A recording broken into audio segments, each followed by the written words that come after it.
Hello, hello, everyone. Happy Tuesday. Happy Tuesday. Thanks for tuning in. Trying out a new setup for everything with this stream, the video, and everything, the camera. Hopefully, the music or everything works.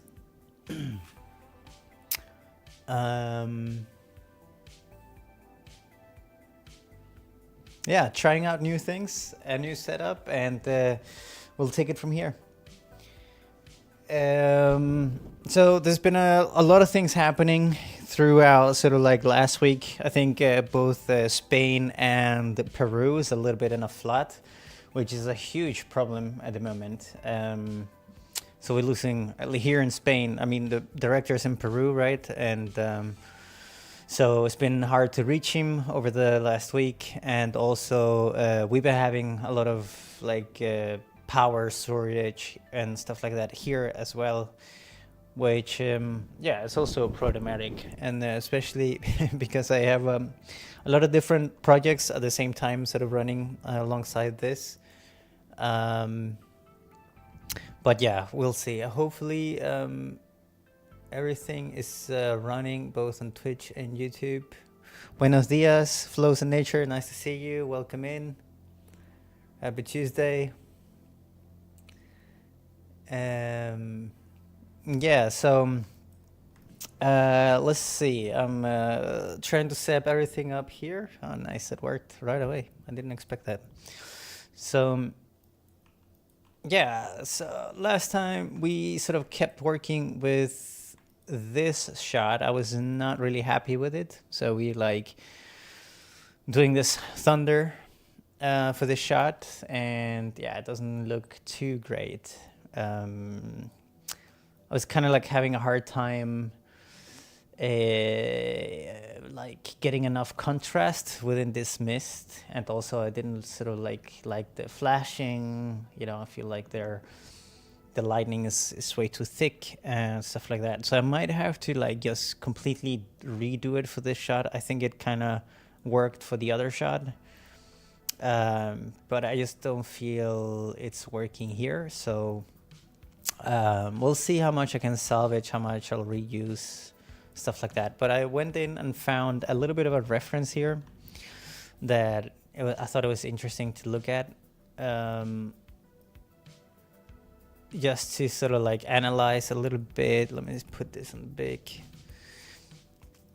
Sort of like how these, like a thunder storm sort of like looks like and how it flashes. And I thought it would be sort of interesting to take it like frame by frame, like how overexposed, you know, this sort of the big flash, if you will, is, and then yeah, how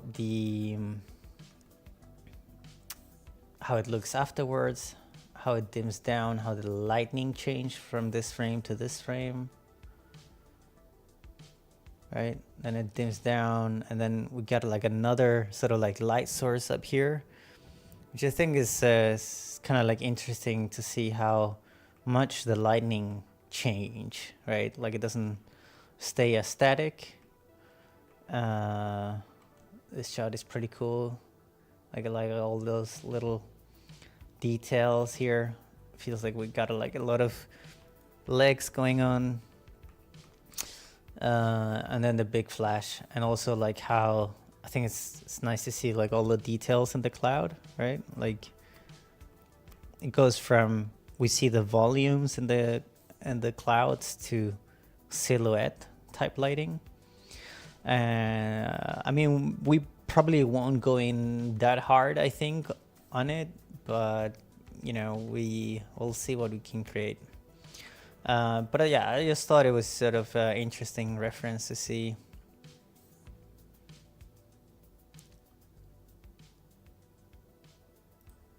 Because it feels very good, and I think it's the sort of the flashing like all over the place that just feels real, right? And then one big flash as well, which a lot of the things, if we go back into the shot here, a lot of those elements I don't think I really have in there at all.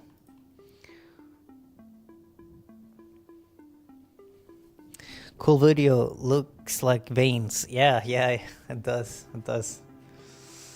I actually, you know, I done one shot once, I think, doing veins.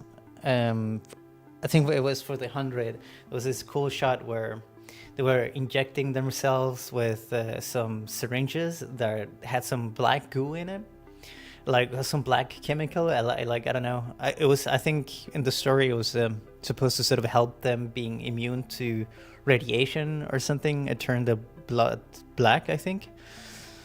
But I did this shot where I had to, you know, the syringe was empty, and I had to put the black goo or the black liquid in there, and then I had to do sort of the veins popping up and turn sort of black on the forearms. And I think I used a lightning, like a still frame of a lightning to mimic sort of, and then really like delete and redraw the veins. And is one of them, actually, like I love working on that shot because I think that shot got approved within like 5 versions or something like that. So it's a very quick turnover, and the effect just looked great. So it was a cool shot.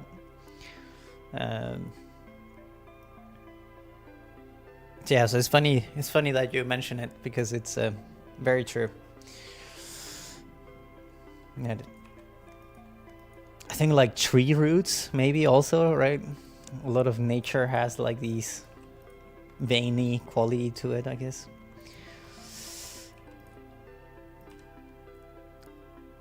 So yeah, let's see how much we can do here.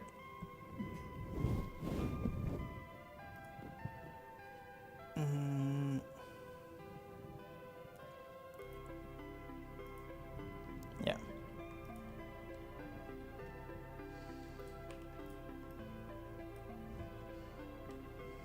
Oh, let me swap over to something else. Let me know if the music is like too high or distracting. I'm trying to see if I can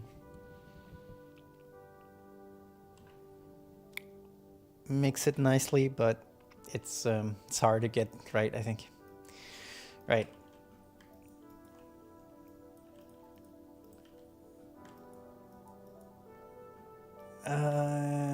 Yeah, so let's just start here with this again.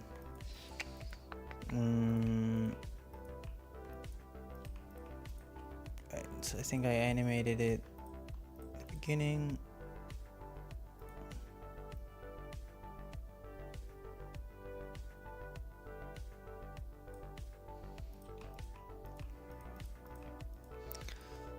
So I think in a way I'll try to see if I can do something crazy with this, just like stacking a lot of this on top of each other.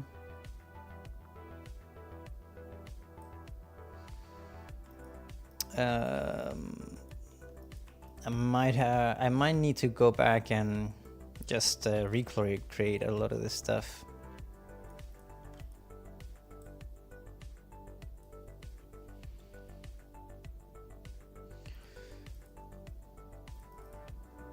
Split that to plus.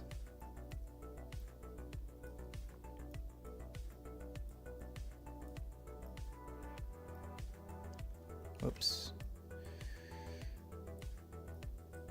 Yeah, I might. Let's see.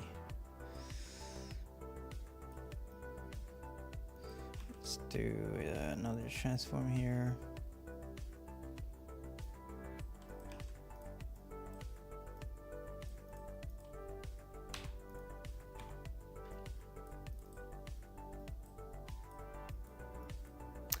It's actually, yeah.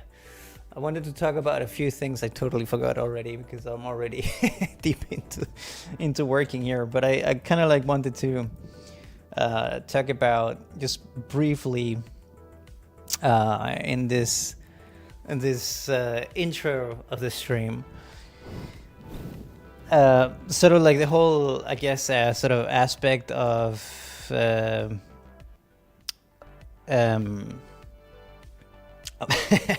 of the YouTube channel and the whole streaming thing, and why everything is just so chaotic. And it's just because I think I should have like streamed probably within my name and sort of kept everything film related within my name, if that makes any sense, because I sort of built a company and yeah, done a lot of film stuff and stuff like that. But then I took this, I think last year I posted a few videos, last summer I think it was. I had a little bit of vacation and I posted a few videos about a video game called Star Citizen that I really like and I love to get back into once in a while, because it's in constant development and it's really awesome to bounce back in and to see how far they are with the development of the game. And sort of I wanted to keep that channel sort of like as a guilty pleasure channel for gaming. And yeah, I just didn't really know how to sort of divide things, and I think it's quite messy for the people who have subscribed and are subscribing to the channel.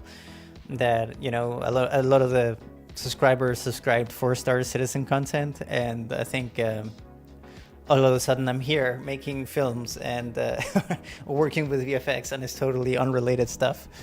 So it's just sort of like to give you, I guess, a little bit of a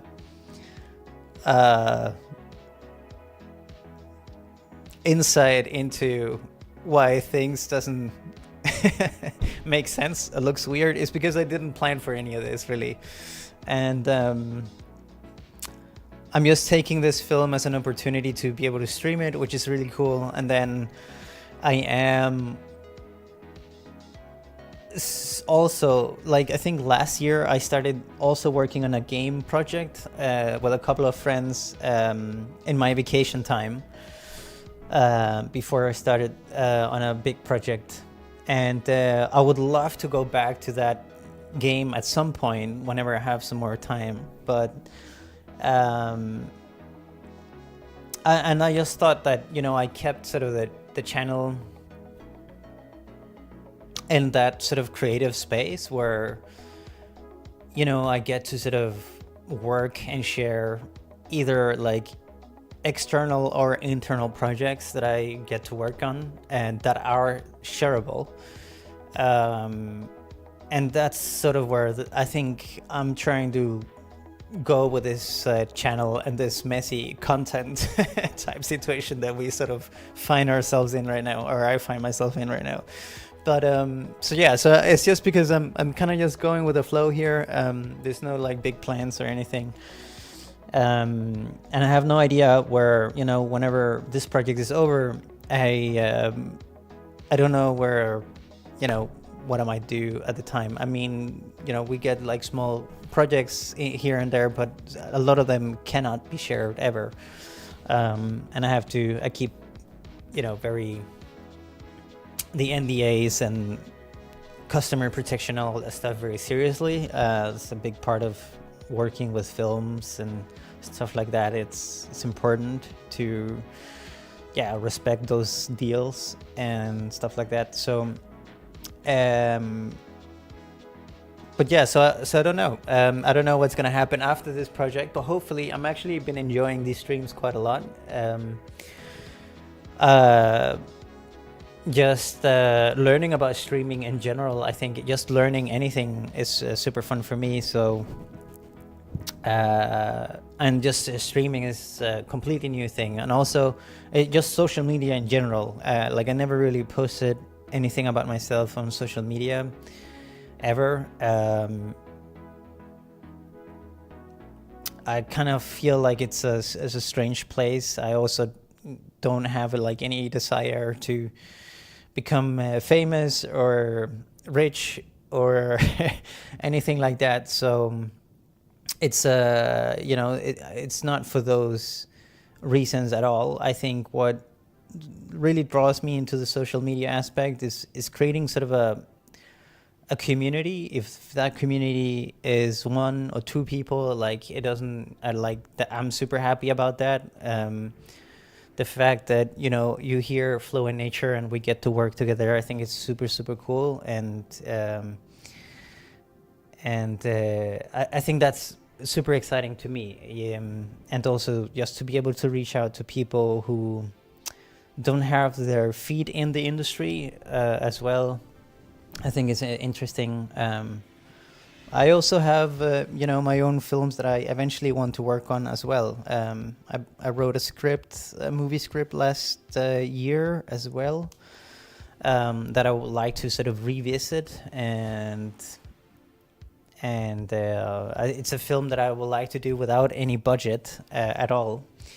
And I also been thinking about like how to sort of share it without necessarily how do you work on it, right? Like I have no idea how to share any of this stuff, so I'm just kind of like going with the flow, and you know, we'll see where things go from here. But it's been very chill, a lot more chill for me to stream than I anticipated. I think I thought it would sort of like stress me out streaming, but because you're live and you kind of like worry about what you're gonna say and all these type of things, but like you know, at the end of the day, it doesn't really matter. We laugh and of the stupid things we say or whatever. And I don't know, it's been very chill progress, and I just feel like I needed to sort of say that because yeah, it's I guess it's just a messy process, what I'm trying to say. I like the streams as well. Cool. Yeah, I'm super happy about that. Like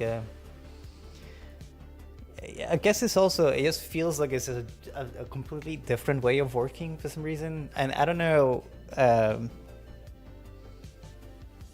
That because I'm kind of like working, right, but I'm also just mumbling a lot to myself, but also just talking to you in the chat and stuff like that, and I don't know, it's just it just feels kind of nice, and I'm actually enjoying it. So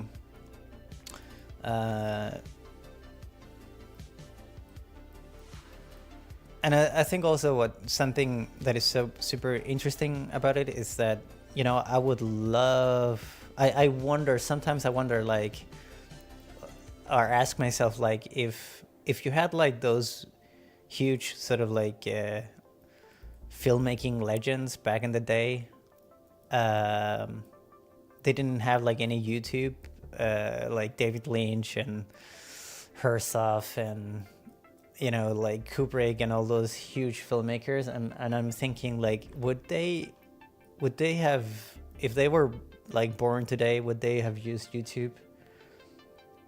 And I think I remember seeing a interview with Herzog at one point where he said, like, oh, he would like, I think 100% have used the YouTube, because it was at the time that he was making film, and especially short films. He said, like, he was posting, or not posting, they were showing the short films in the cinema as commercials before actually showing the actual film, and so there was a good way for them to like get exposure and for their film to be watched, right?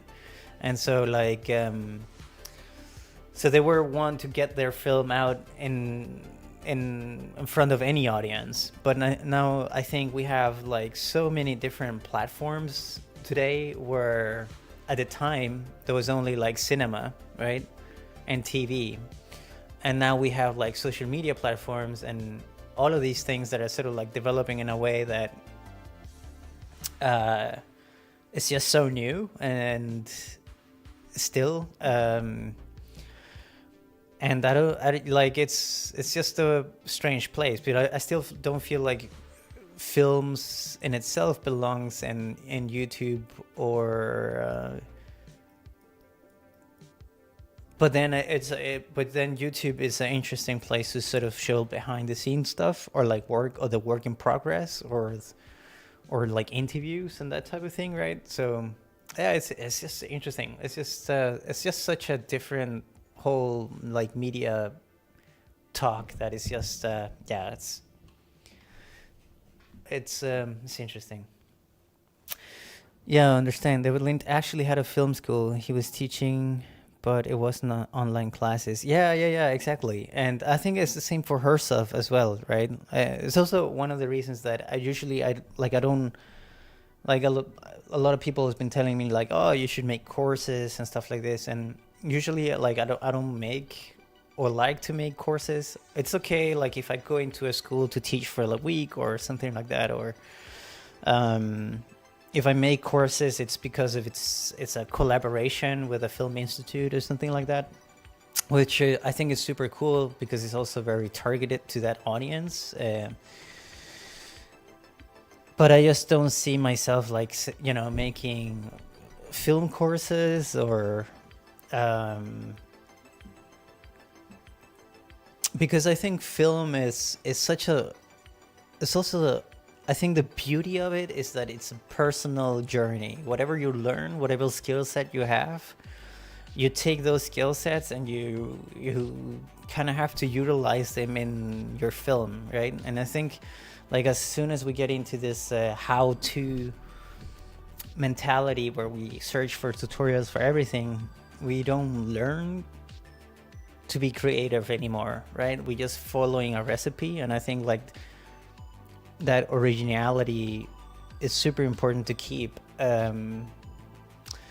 So yeah, so I think tutorials or courses are difficult to, it's a difficult space to navigate in. I think it's fine to teach as long as you're teaching tool sets, but not necessarily like I need to teach you how to do A over B over C. Obviously, you still need like the foundations to understand the software, even, right? So that's important.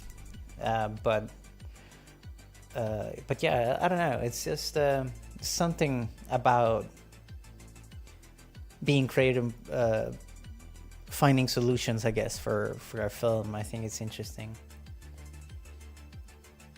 And it's also interesting, I think David Lynch had he had a YouTube channel as well, right? Like where he was just making these super weird weather reports in LA or drawing numbers, you know? Like who the fuck, like, what was that for, you know? I don't know. But I kind of loved it. It was really funny. It's just, he had a funny way of speaking as well. But yeah, like, I mean, I just don't know anymore, right? So I guess just trying out stuff, and so yeah. Sorry for that long rant. I just feel like it was important for me to just say that. Like I'm happy for the people who is subscribed over the course of these live streams. It's been really cool to see. And also just to explain why I have some gaming videos on my YouTube channel. It's just because I have no idea what I'm doing.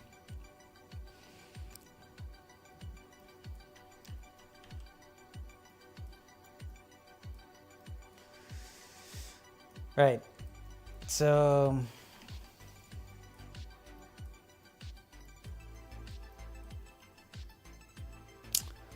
let's see how that works. Nah, I think it gets too repetitive. I don't just, I pressed something. Here we go. Yeah, I kind of, I'm not a super fan of this lightning here. Even though it's the same one we used before, but I don't know what I did to it that it just feels better.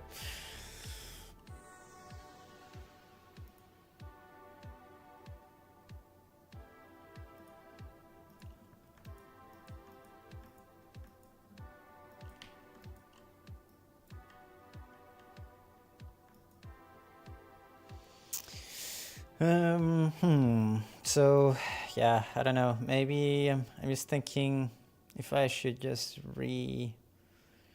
draw a bunch of lighting again, or yeah, just don't know what to do here.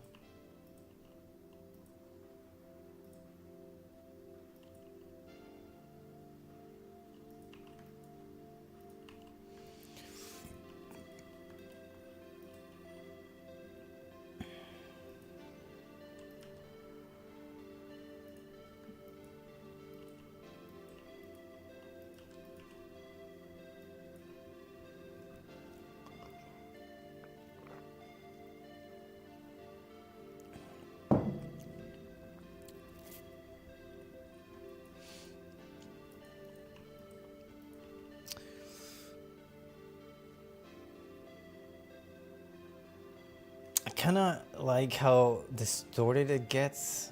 Thinking about like using the distortion to an extreme where I don't have to like necessarily animate it too much. Maybe let's see how much we can push the distortion here, and I think it's this.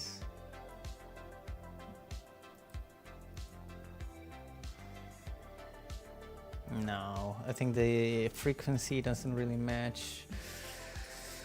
I would have to change noise maybe.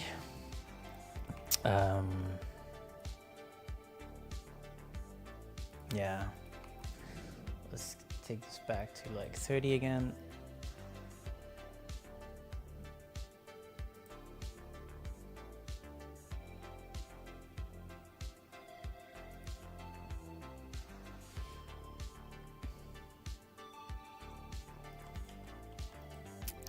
It's...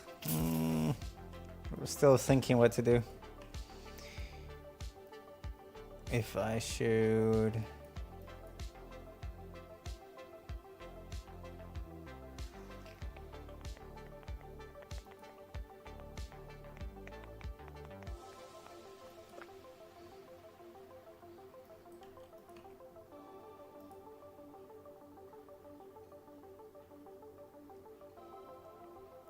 I should be able to reuse it, because I think like if I'm gonna redraw, I'll probably draw something quite similar anyway.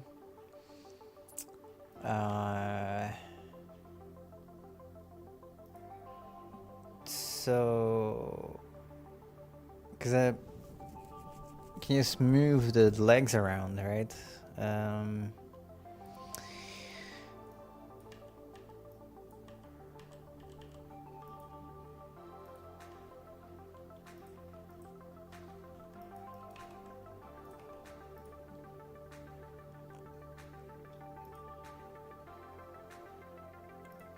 Yeah, okay, I think maybe I need this leg to maybe disappear, sort of like the main lightning, like the first one that appears here. I think it just stays there for too long, and I think that's kind of like feels a little bit odd.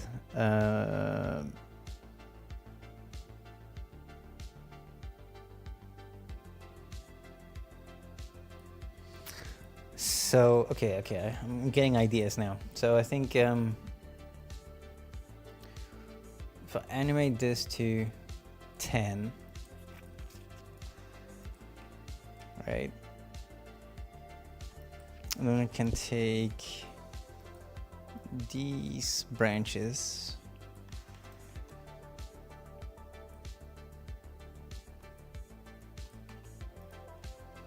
and I can reposition these two a little bit differently.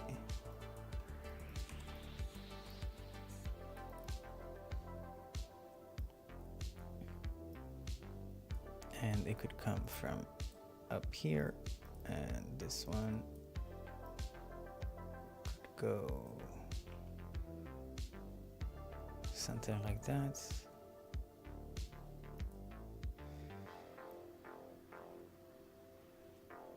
And then I guess I wanted to sort of like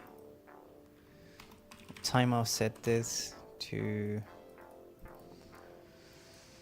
so let's take a look at the reference, because I actually think the reference here, if we study it a little bit, it's very few frames. So let's see, when it so it's like one big flash, starts at 48, and we have 1, 2, 3, 4, 5, 6, 7, 8, 9, 10 ish, 11, 12, 13, 14, 15. Okay, 15.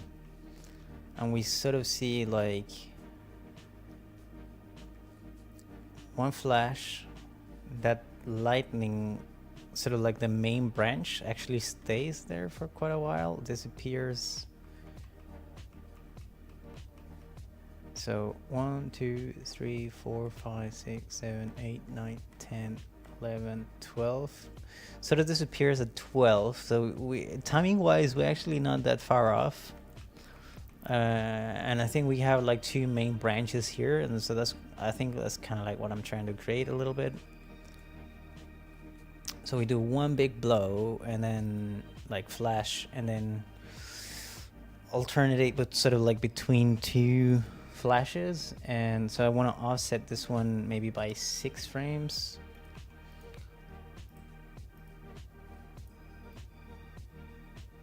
Yeah, so it starts at frame 7, 8, and I'll put that on top here, and then I'll reposition this lightning to be sort of like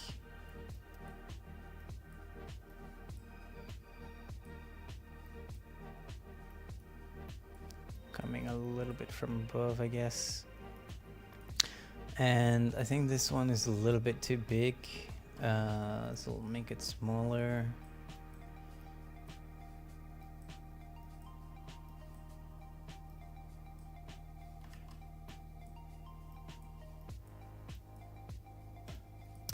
I might want to put them in a card as well, just to get like, because I'm sort of like distorting it, I guess a little bit, and I think maybe it's better to put them on a card and then sort of like spatially sort of move the cards a little bit better.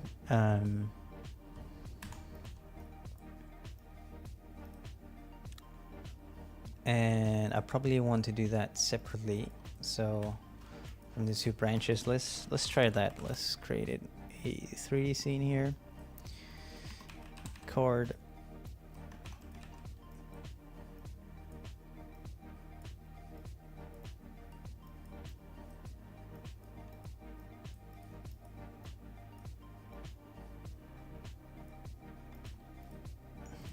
Scan line, render.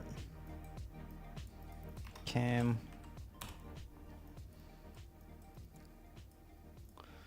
Right. So if we now take a look at the scene, let's push back the cards. Let's make the cards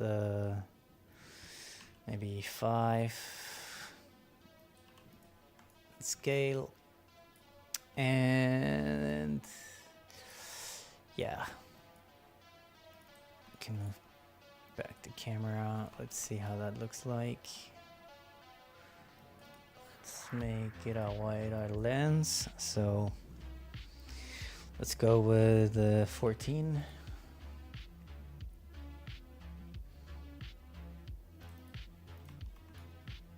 Okay, we scale this a little bit bigger. A little bit further away. Oh, 14 was maybe a little extreme, so let's go with 35. Yeah, that looks better. So like spatially, scale this up to 7.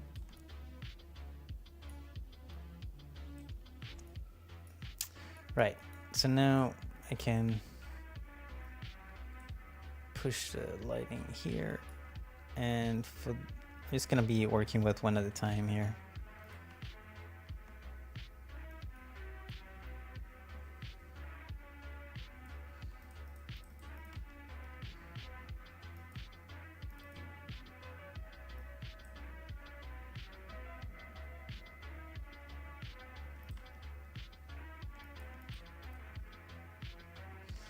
Right.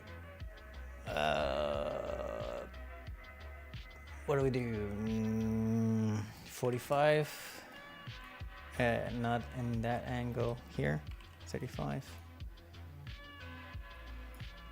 Yeah, but let's do that this way.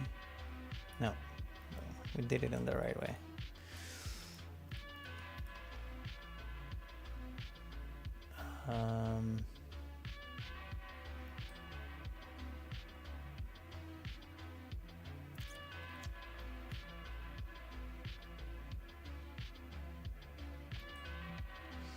Let's do like, I don't know. Oh, 50 was like way too much. One. Yeah, something like this.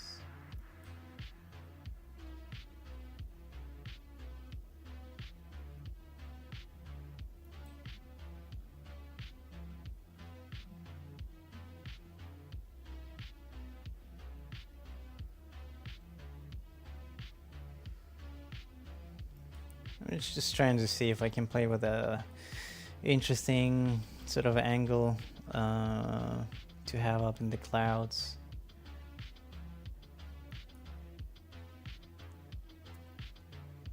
Something like this. And I'll do the same for the other one.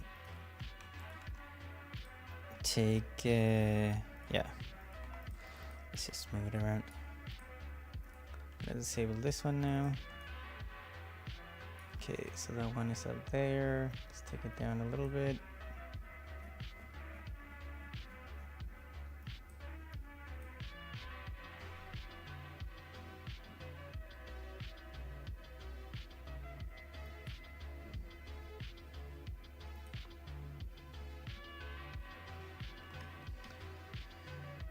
Oh boy.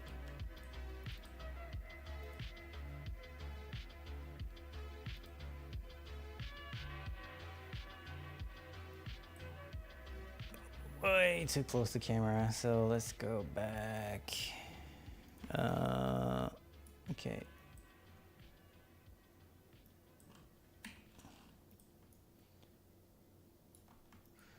I should probably take it down here a bit.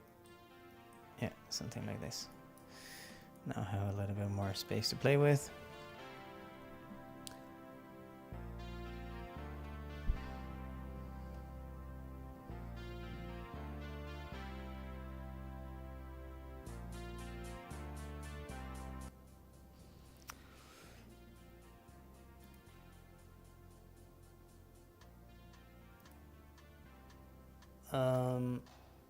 I wonder.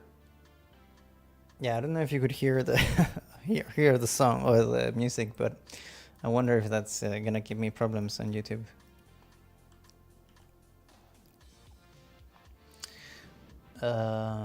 Right.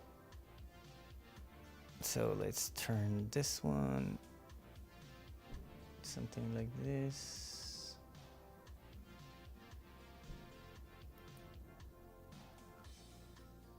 And let's push it up a bit. Oh no, that was distance to camera and push up here. Boy. Yeah, something like that maybe.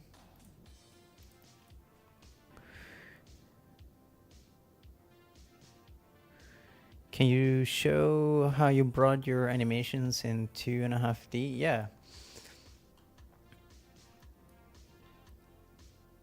I mean the two lightning shapes. Yeah, for sure. So, yeah. So here, I have my sort of like in the roto shapes here.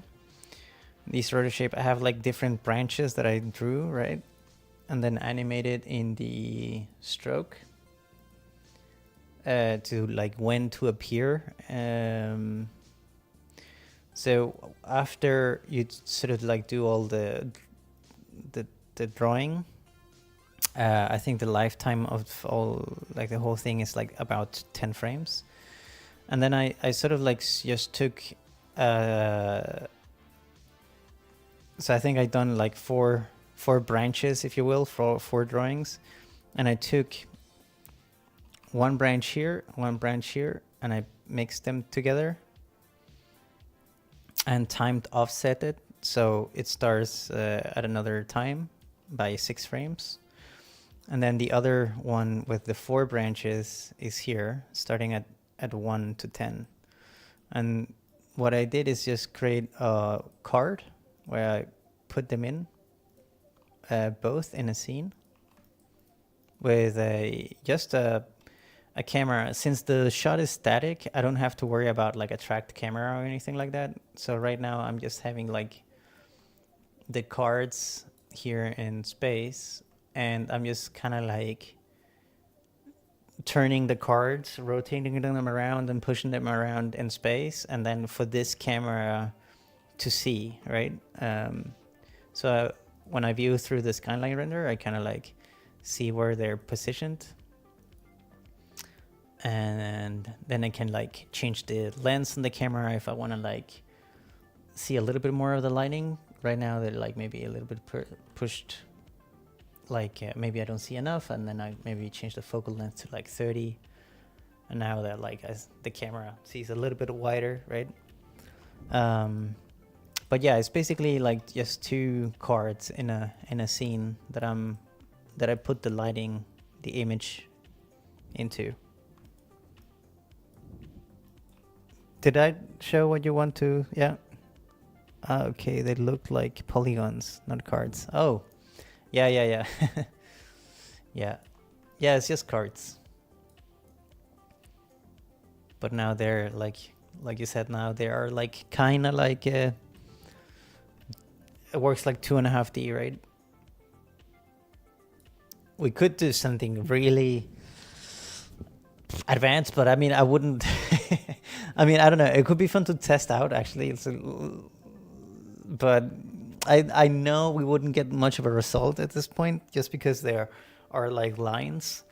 But what we could do, if we wanted to go like, you know, full crazy, we could like create like on the cards, we could create like way more polygons on the cards, so like 512 to like 512, and now we have like tons of polygons on the card.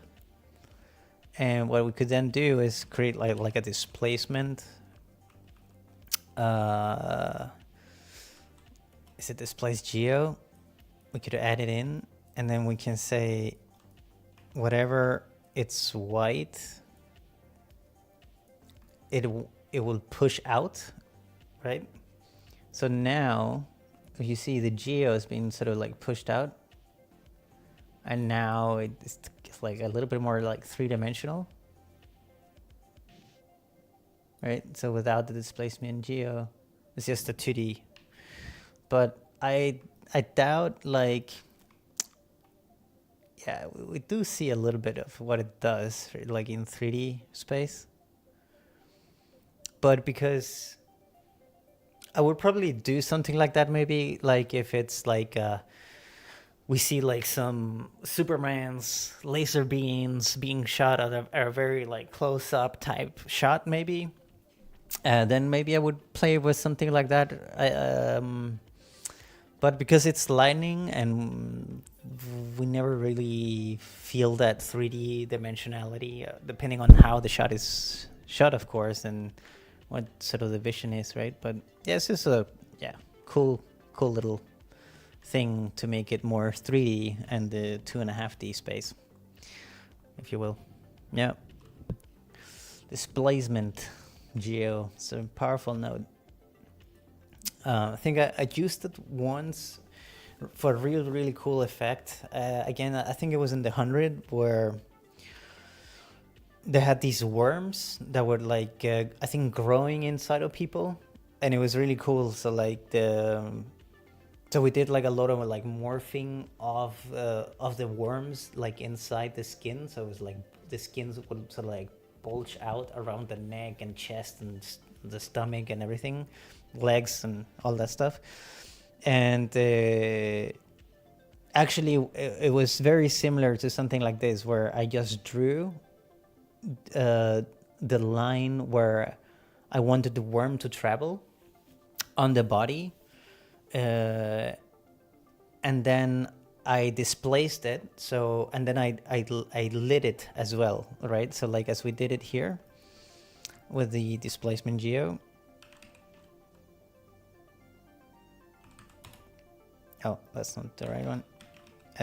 Displacement geo. There we go. And so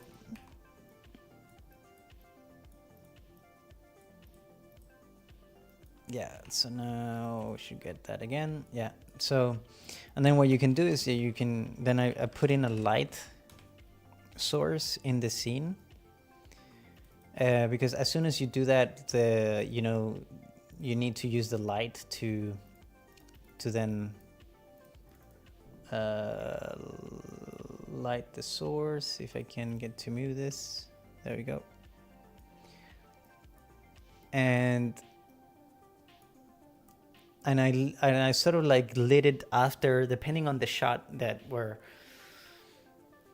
just to create a light side and a shadow side on that sort of like slope that this displacement was creating, right? And then it was really easy to draw like these worms crawling in the skin of people, and it's actually pretty cool shots. I can't even No, no, I also realized that I worked on so many shots for a lot of things that I don't even know what episode, what season. I haven't even watched a lot of the films or shows myself, so I have no idea. Um, but whenever I do the effect or something similar, I remember like, oh, I did this for that, you know. But I can't even remember. I can't even specify you the stuff, but yeah, like but it was a I think also it was super successful for the show. I remember talking to the supervisors and the leads at the time, like they were super happy with the results, because there was a lot of shots where that worm needed to crawl in people, and we didn't have a sort of like an approach for it, and sort of like that approach worked really well and effective, and so that was a good thing. And then we had, I remember the tricky shots were the ones where we had to combine there would be like 3D renders of the worm where I think they were, I think they came back up from the mouth. And so there were like one shot where we did the 2D displacement effect on the neck going up. And then, the shot was like a quite close up shot. And then we would see sort of the worm come out of the mouth in a 3D space, and that animation had to sort of like sync up between 2D and 3D, and that would be sort of the tricky shots when you had to sort of blend between the two styles a little bit, and that would, yeah. But it was a cool shot actually. I wish I knew which episode it was, because I can't. I don't even know myself. But yeah, so there was a little sidetrack there.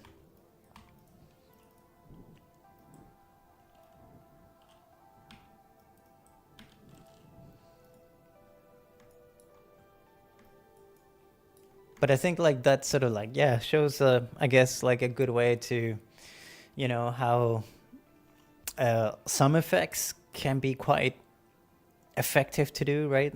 Like this, if you want to do like morphing in the body with this worm crawling inside the body, those things can be quite easy to do, depending, of course, of always lighting, angles, how it's shot, and stuff like this, and what the camera moving all over the place at the same time, and so it's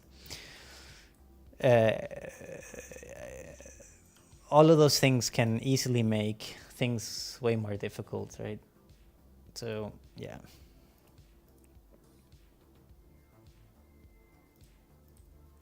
Right. So I'm kind of, I think I want to have this, offset this a little bit more, maybe by a couple of frames more. 8 or something like that.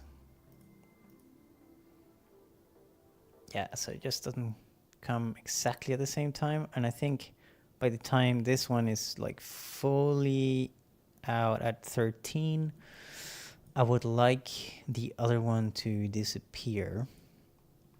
And I'm thinking how to do that. How do we make it go away? Maybe with a multiplier. So by 13, the value goes to 0. We don't see anything. And maybe at frame 1, we can say 1. So it also fades away a little bit.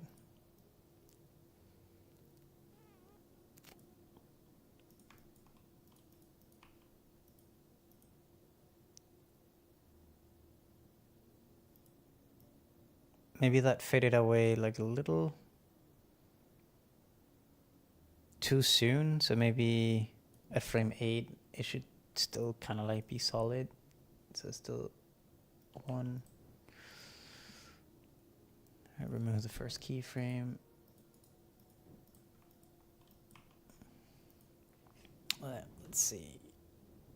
Okay, we're getting somewhere here.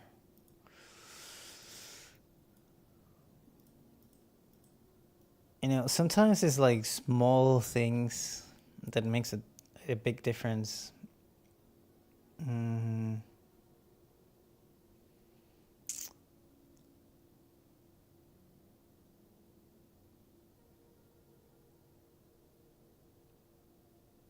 Yeah, I think the multiplier would want that in the other one as well, but then I want to push it a couple of frames, I think. So going to the multiplier, curve editor, just push it like a few frames here.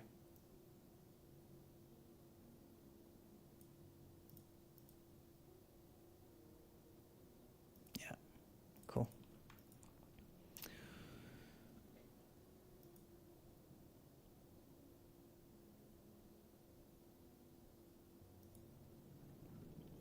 Right. Okay, so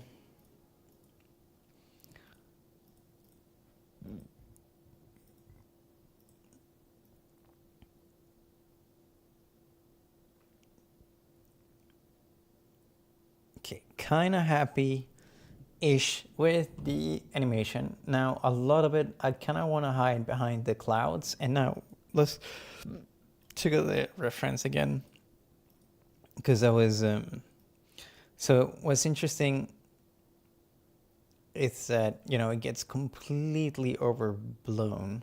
And if I want to do that, I probably want to do that like off cam in the shot. Now let me put in another song here.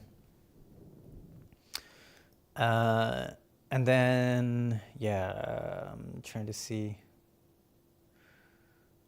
I guess what's really cool also is that this light, sort of like the light source from the lightning, is moving all over the place. So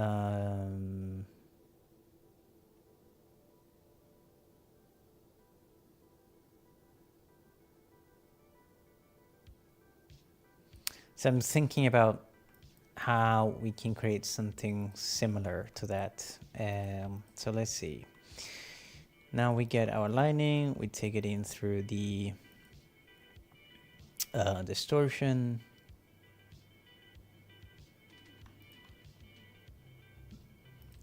Then we retime it, so we get it at the right place. There's a multiply here, we should probably see. I don't even know when it flashes. Okay, it flashes here.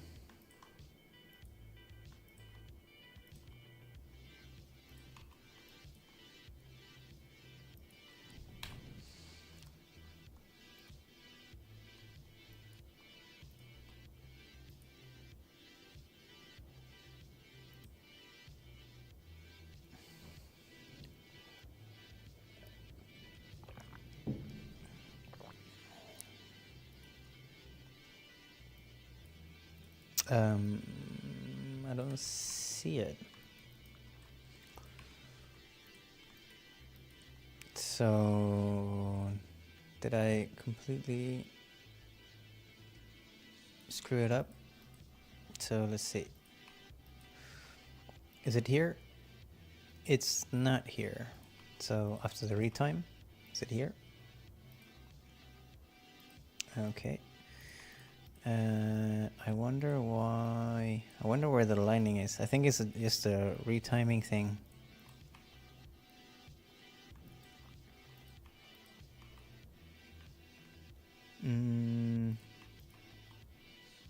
Okay, let's watch some more frames here.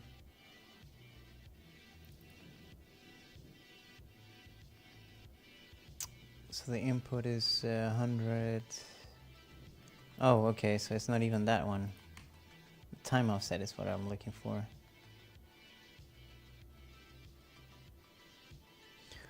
Okay, something is loading. I just don't see it for some reason. Okay, here we go. I'm seeing something. Okay, so I have like some repositioning stuff going on.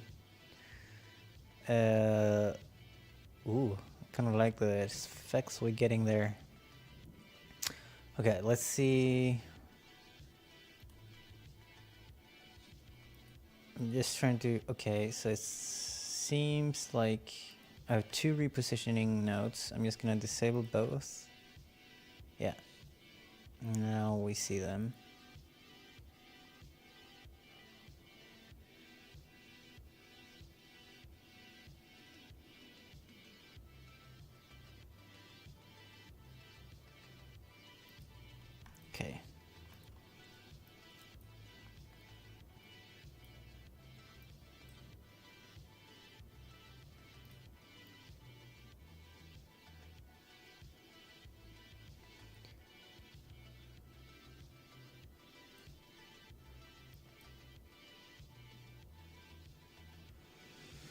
Okay, so yeah, the time offset is a little different.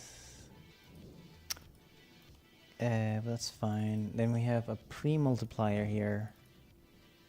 Or like a multiplier, sorry. Speaking gibberish to myself.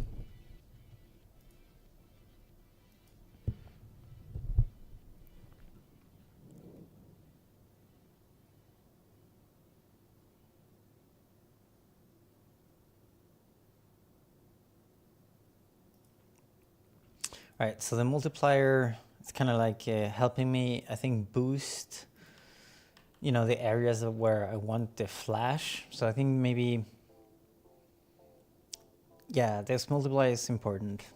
We'll keep it there. And now all this noise that I'm stenciling over, yeah, I'm using to sort of like cut the lighting, right?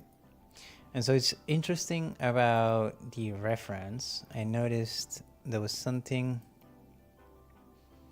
So if you look at the clouds, sort of like the lightning travels here, like through at the back of the cloud, right? And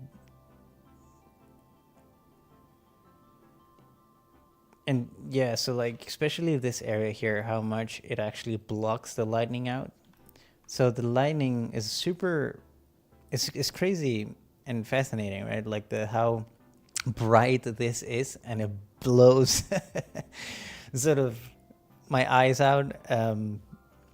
But then when we have the in-between after the flash, it's still like a super strong light source, right? But it's not illuminating the whole world type situation.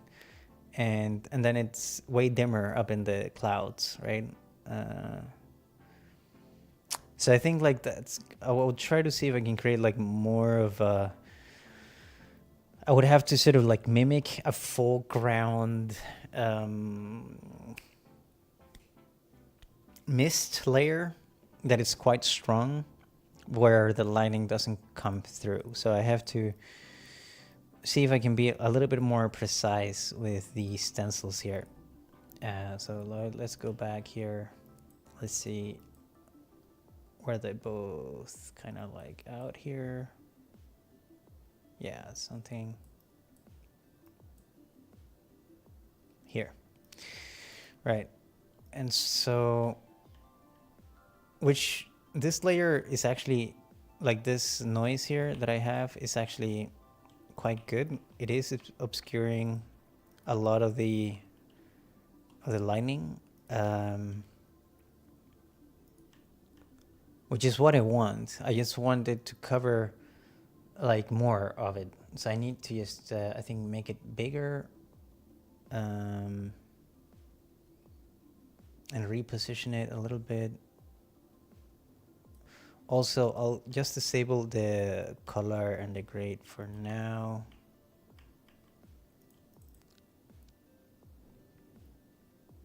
Might take up on the gain, lower the gamma, contrast. Yeah, I'm gonna delete the gain here and blur this out. Maybe blur this even more. No, it's not really. The shapes are like too harsh that I'm getting. So I'm trying to disable the color node just to see. Maybe like less contrast. Yeah, maybe. Let's try this, see how that looks.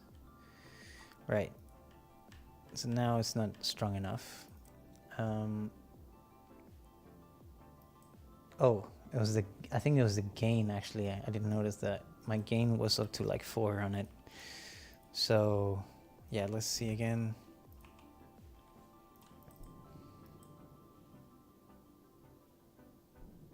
Yeah, so I think 1.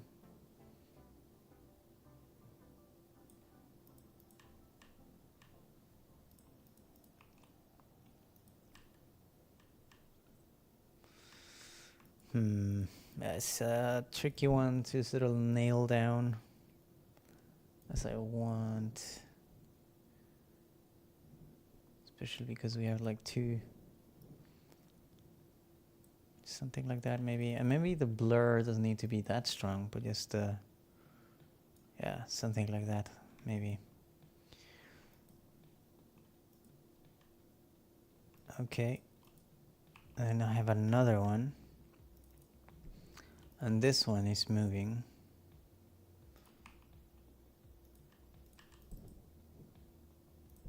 And okay, let's see.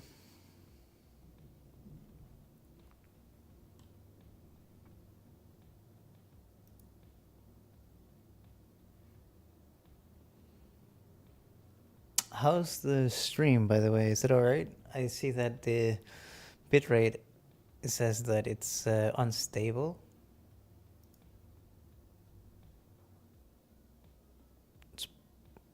So I don't know if that affects the quality of the stream, I guess.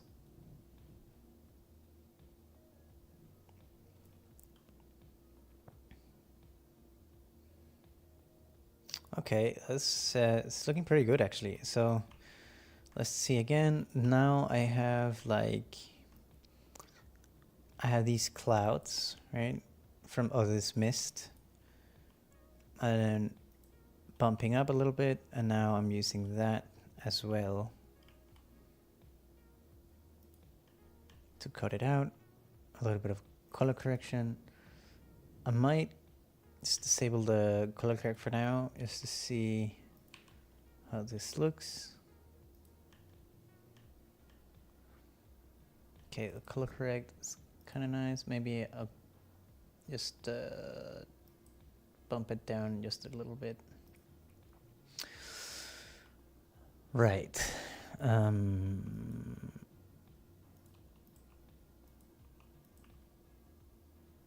Okay, I think I need to adjust that one a little bit. So I just duplicated it, put it here.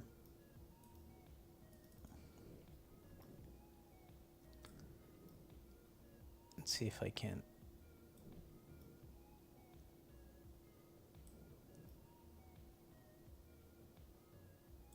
Yeah, use that maybe instead. Okay, let's see. Let's boost the alpha a little bit more. So maybe like multiply it by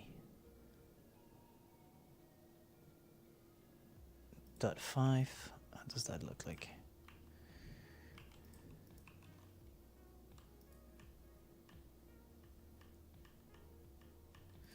Yeah, it looks better, I think.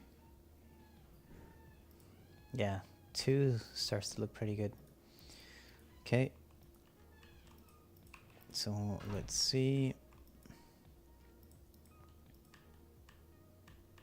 Right, and then I took sort of the lightning and dilated it, blurred it, using the mask, and then lit that area up. But now let's see everything sort of move. Just to see how this feels compared to the version we had before.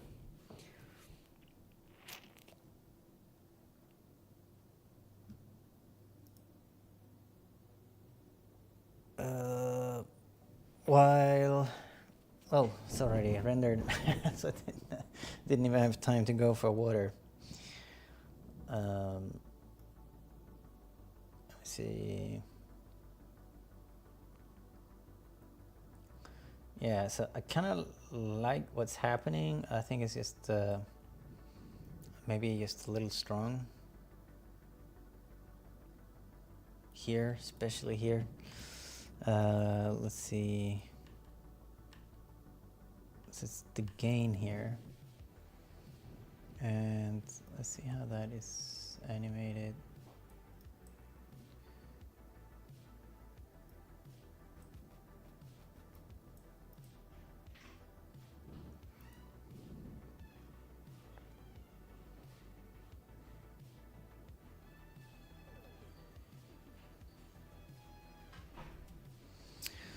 I wonder. 77. I think it's the sort of like the most burned out one. So I wonder if I just take down the gain. No, so it's not a gain problem. I think it's just it's a masking problem. It's sort of like that hot edge that I have here. I'm kind of like not a super fan of, which is this. And I think I need to see if I can soften, somehow soften this. But I already had a blur at 1,000. Okay, just usually not. I never go that hard on a blur, but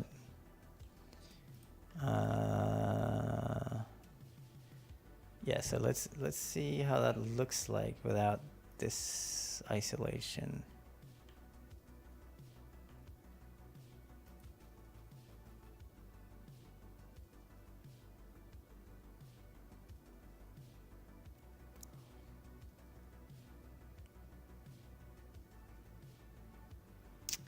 That's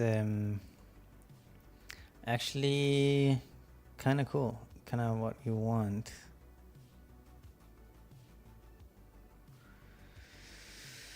Okay, so I'm thinking about having sort of like that light source move around. So I'm just trying to think like how to do it. And maybe it should just be like a rotor shape, I guess. Yes, would be the easiest thing to do. Or if I take this and just feather it out a lot, and feather here, we'll take that in as a mask. And then what I want to do is to then sort of move this like a little bit crazy, so the light is at different places, at different frames.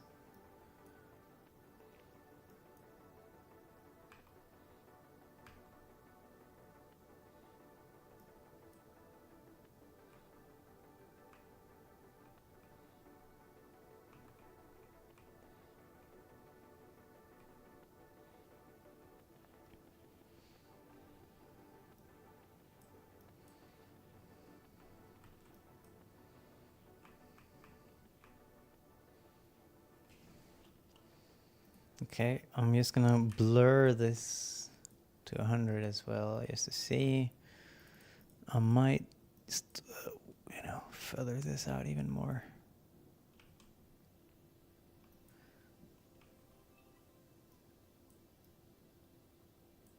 Okay, let's see this move. And while it's moving, now I'm gonna rendering. I'm gonna grab some water.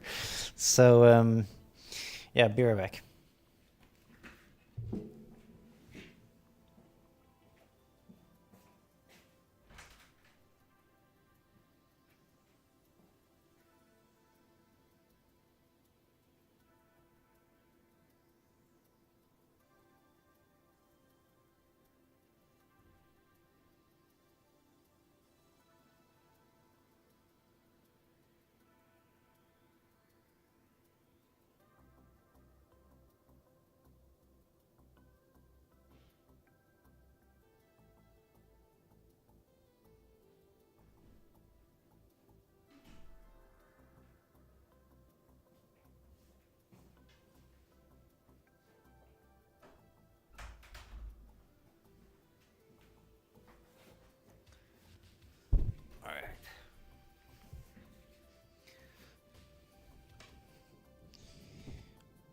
Okay, back at it.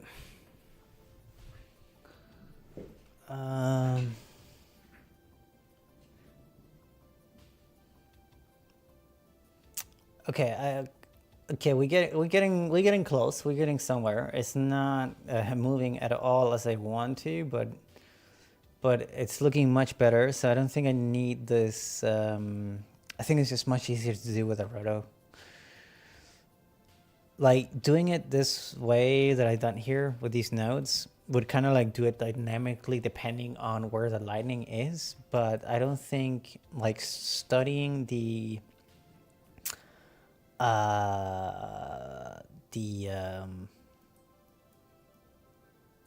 reference, it just feels like you're just like lighting all over the place, and for that might be just easier to do everything in the roto shape, and I don't have to like do a whole bunch of like nodes and just do with everything without a roto shape. What should we do without the rotos, right? Everybody hates it, but at the end of the day, it's probably the most powerful tool we have.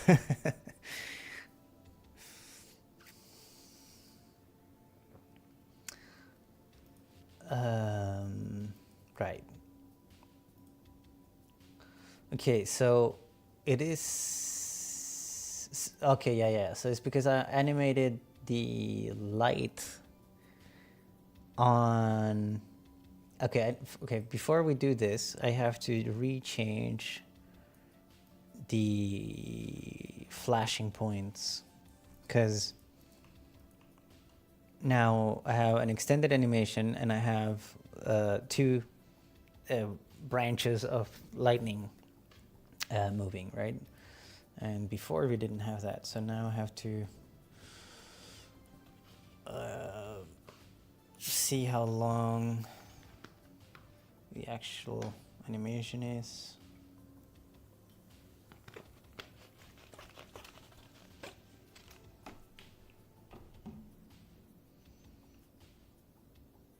And it's sort of like we lose the second one.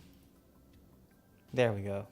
So it's just because it happens much later. So okay, so it ends at 183, and so I can put this to 0, 180, 182 should be visible.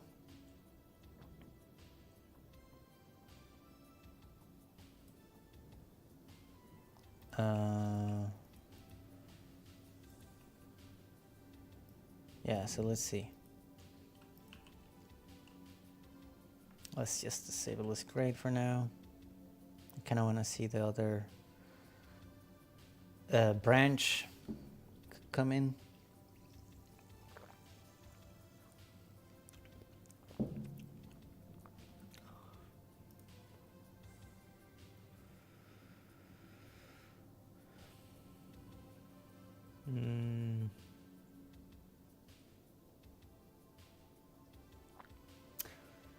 Yeah, please let me know if the streams are bad, because I don't know, I just get like a message where it says like the average stream bitrate is too high and therefore is stable.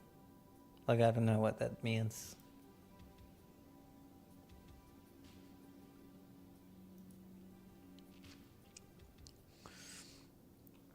Right. So for some reason I do not see it. Okay, so I think I know why.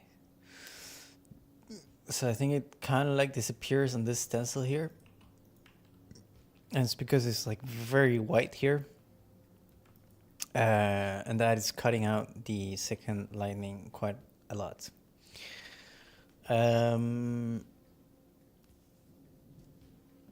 So there's multiple ways going about this. I kind of like how this one looks like. So I don't want to sort of mess about too much with this setup. And so what I'll do is to do another roto where I say like, I know that this lining is up here, and then I can say, I don't want to affect that area too much. So I can, create something like this. Maybe I'm blur. And then, yeah, let's see if we then see the two of them. And maybe that one will be a little bit too strong, maybe. I would expect it to, yeah. But then here, I can move this. Let's move it like that. Okay, so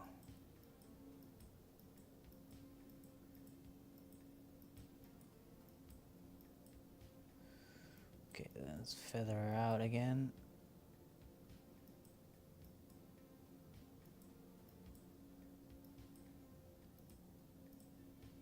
And let's feather it this way, not so much like downwards. I don't want the lighting to go like too much down. Sorry if it's hard to see. By the way, I just noticed how dark it is. I see it very bright on my screen, but I don't know. It's hard to tell in the stream. Looks fine? Okay, good, good. Thanks a lot. It's hard for me to determine if there is something wrong with the stream. Cool. So, yeah, let's see this play out.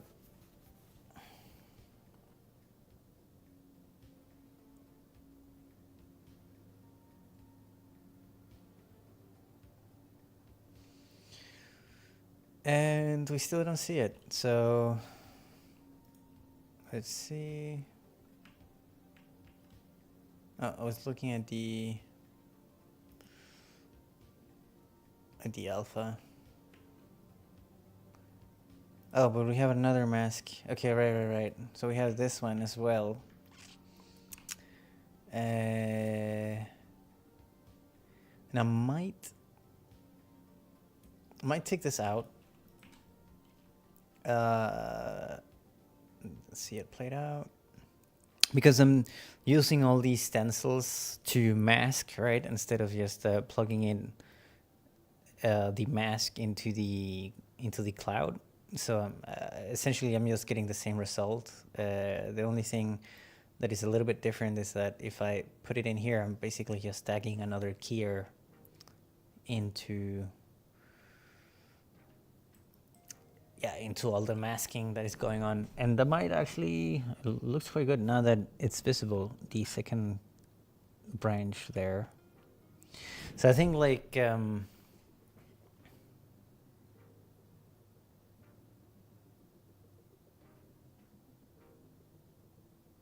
I kind of like that. I kind of like how sort of like subtle it is and how far that one second branch is. This one could still maybe become problematic. We could always move it upwards.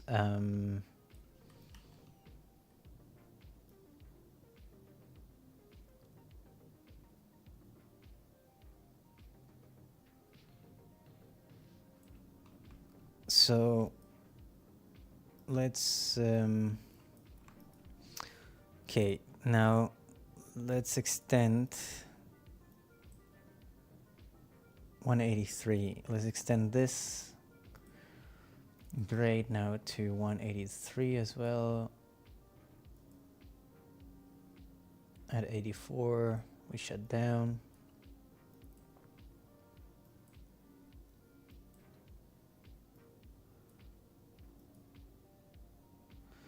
Right. And I think now basically I just have to move that roto shape to sort of like move the light around, right? Welcome into the stream. It's working on indie film that's being made in Peru right now. It's pretty cool that we get to share it behind the scenes. So right now I'm trying to see if I can nail down this lightning effect behind this misty environment, which is a lot more trickier than I thought it would be as well, just because, yeah, it's there's like a lot of like subtle values, I guess, to get right. And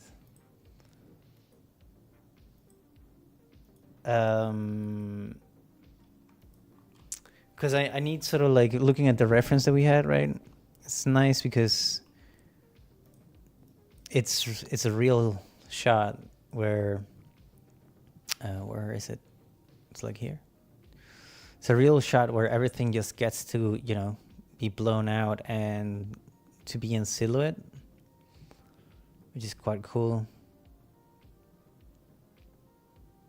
But the director wants a subtle thunder in the clouds, where the lightning strikes are not necessarily like super visible.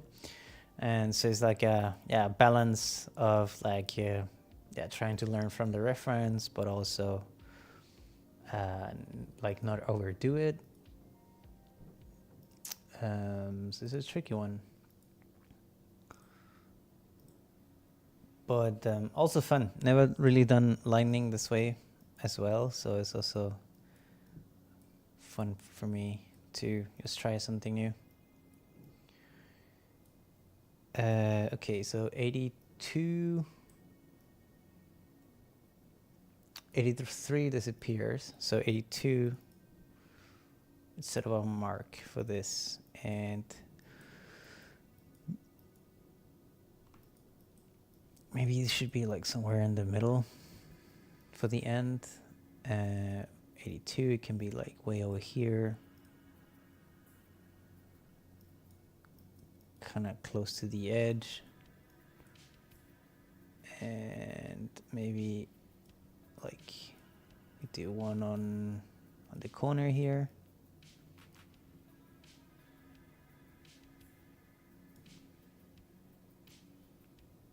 And here we see it over here, so let's brighten that area up.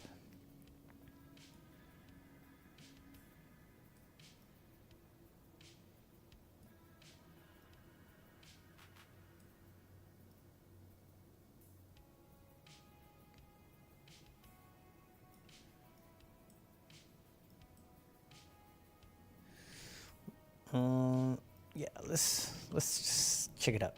Let's see it play it out. See how that feels.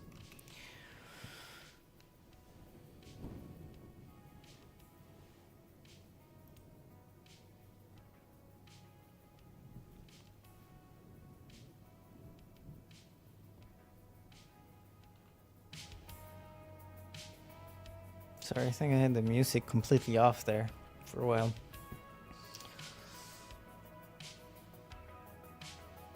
Okay, we're getting a lot of flashes in. We got some moving in, right? Everything is sort of like being lit up a bit. I think there's like one frame that's a little bit strange. I like this one. I think maybe these two are kind of like similar in a way. Like size-wise, maybe it just needs to be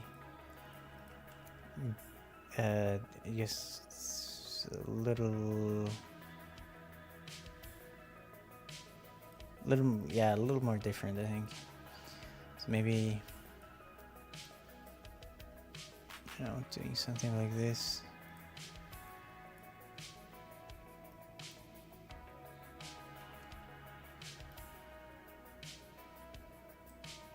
Okay, let's check it out again.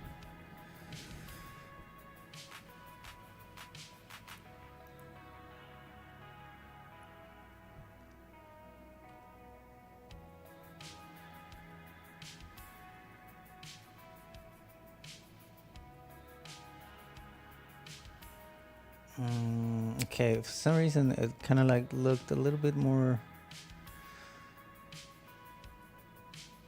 looks a little crazier.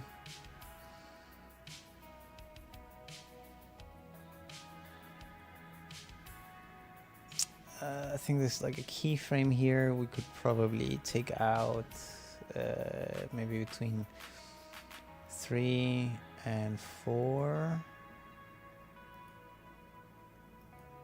No, it's okay, so it's like 2 2 and 3, so I'll take 3 out, I think, and then yeah, let's see that play out.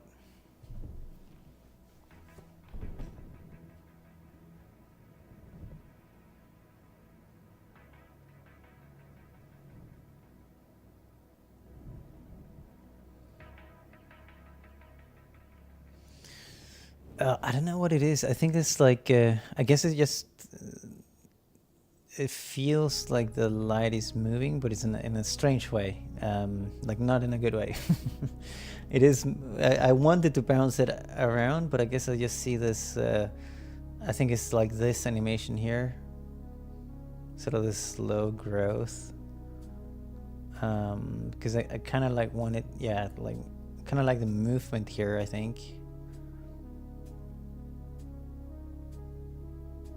And I think maybe also I could extend the, oops, I should do that on the other frame here. I think I need to extend the feather out in the whole frame just so the lightning doesn't get like too localized, if that makes sense. So I think I'll spread it out more like that, make sure, and then this here.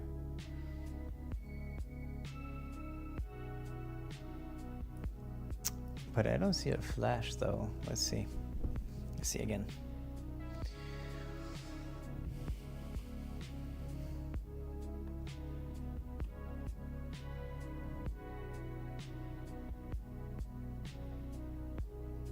Yeah, so there's like some...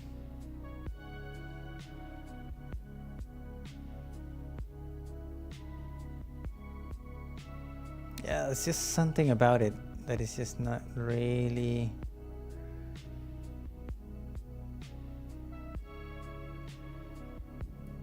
Maybe it's this here.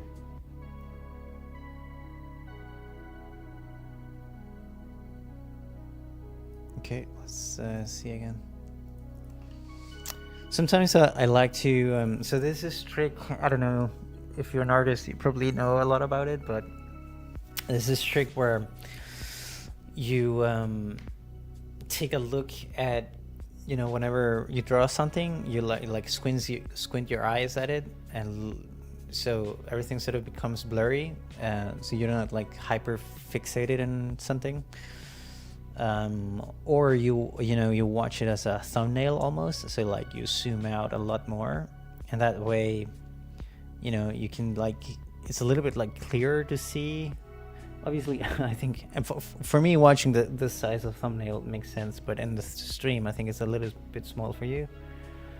I think in the stream, yeah, maybe something like this. But it kind of like, when you then see it move, it kind of like shows you where, you know, there's like some weirdness. I think like this whole section feels good. It feels good here, but there's like some part of the mask that is moving weirdly, some lines moving here.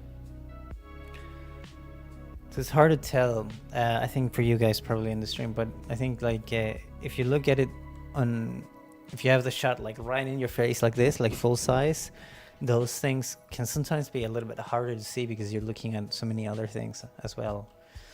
And so yeah, sometimes like I like to like squint at it, but I need to squint at it like looking at it from afar also. Yeah, it's just you know, little something. I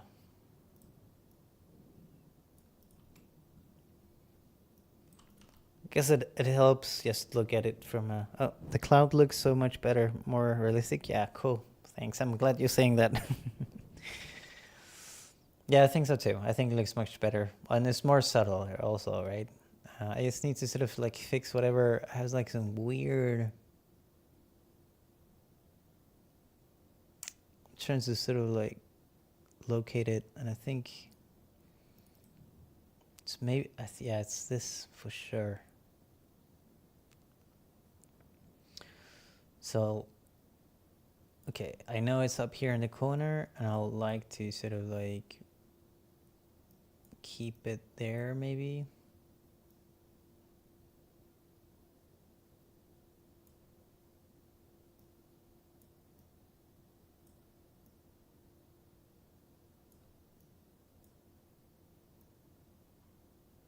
And then I'll try to see if I can feather it this way and this way.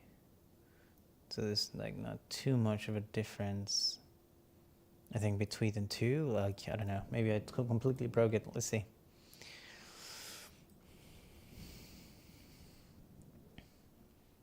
We need more music.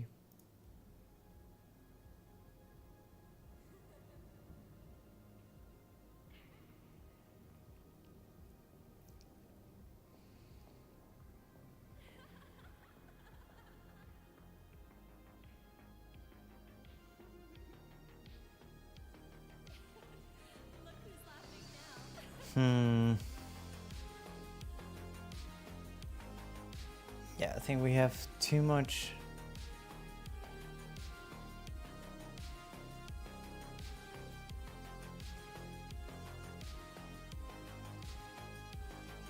Oh man, it's really hard to sort of like pinpoint the exact framing or the exact thing.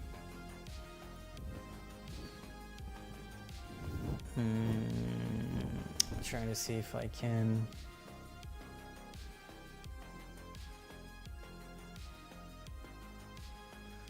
Okay, so I like, let's take it frame by frame here. So I like this, like that, like it, like it, like it. Okay, here. Yeah, that's fine. And so here is where there's something.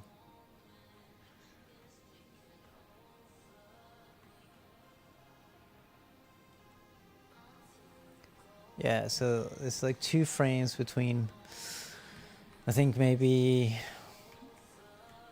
75 to 77. It shouldn't move.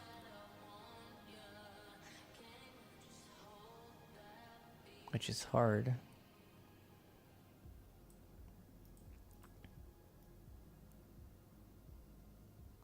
Right, so we have this huge blob here, and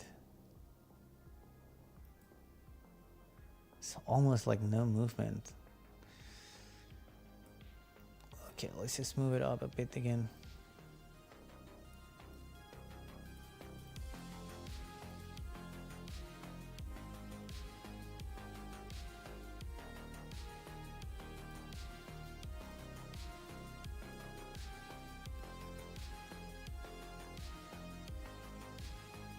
Okay, I think I have a feeling that this is it. This is better.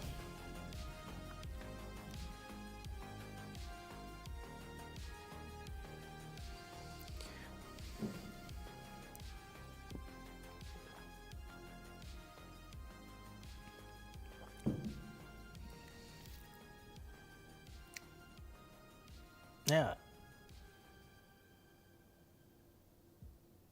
Yeah, I kind of like this.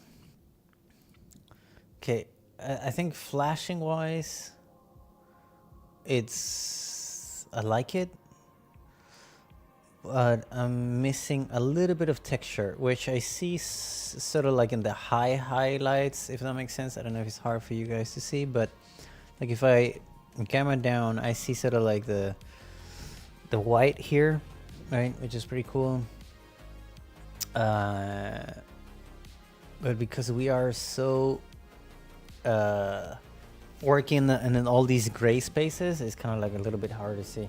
So I'm trying to thinking about adding a little bit of like extra noise in there.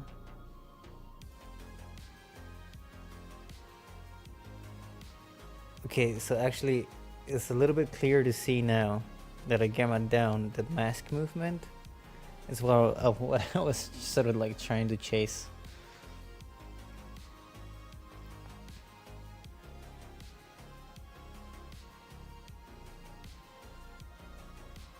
So 70 6, 75, 76.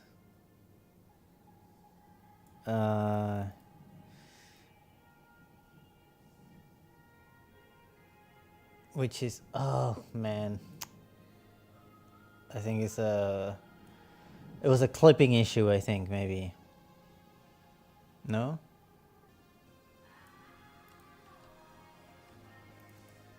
It's just I feel like there's like a round shape here that moves, which doesn't really make any sense to me.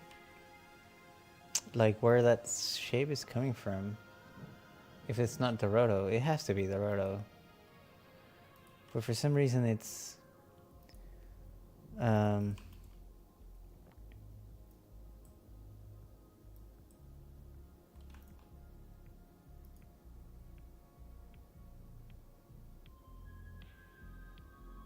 yeah, okay, I think it's gone.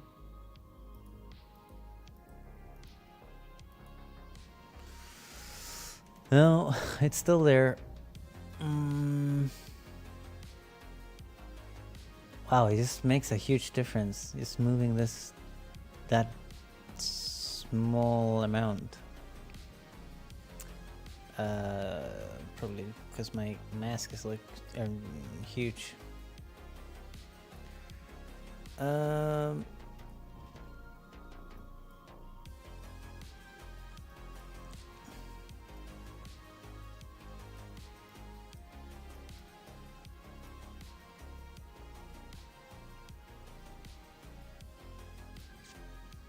Okay.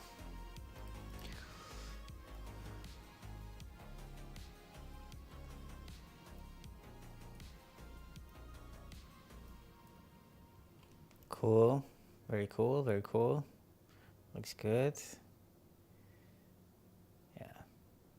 You know, I think that's pretty good. And I think, yeah, so let's see. So this is a mask.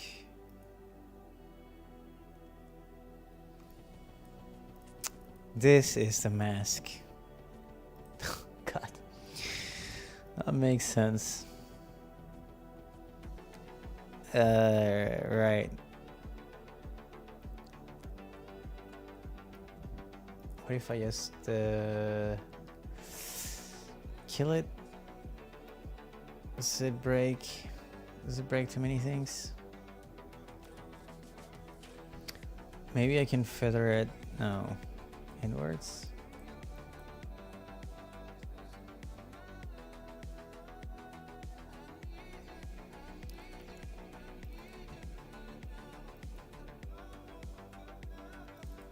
Let's feather it outwards and just blur the bejesus out of it.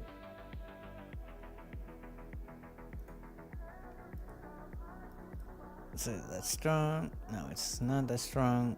Okay, so was chasing ghosts basically.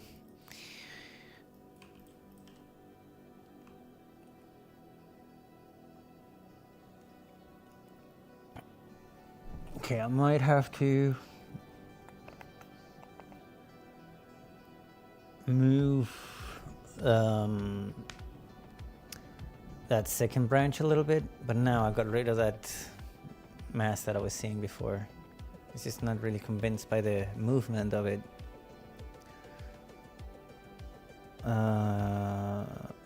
Cool.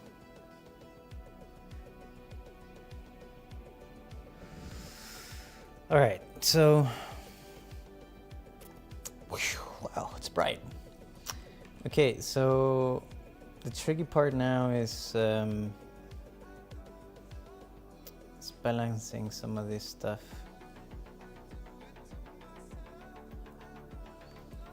So I was talking about making a noise here, and it's just wait, just to stencil it as well. So this is a mask.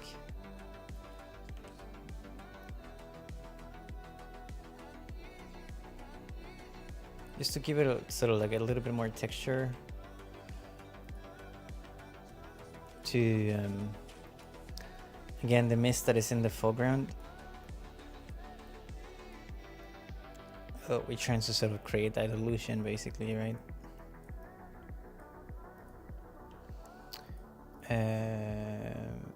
Probably we don't want to stencil too much, but like maybe by 90, like 90%. And we could probably make this quite big. Probably have to do multiple ones. So I'll do like one with big shapes, like these two here. And I'll copy it again.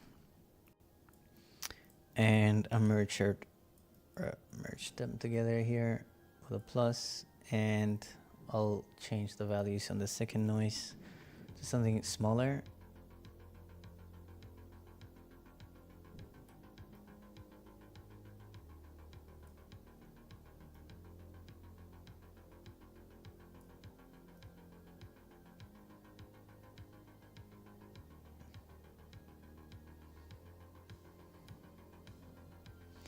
And then I'll blur this even more, maybe. Oh, well, maybe, yeah, blur it quite a lot. So yeah, it creates like these blotches, I guess, around. Okay, now let's see it play out again.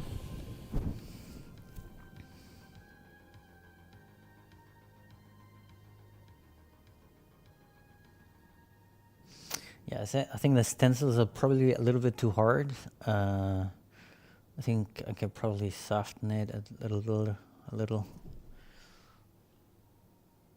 Yeah, it's like has some hard shapes here on the when it's bright. So here, I don't know if you can tell, but there's like a it's quite hard shape, I guess, or like a.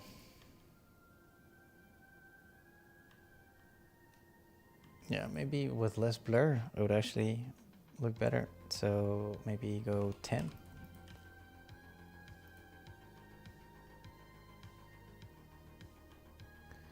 And for this one, I'll make it maybe 50%. So it's not super visible, but it gives a little bit more depth.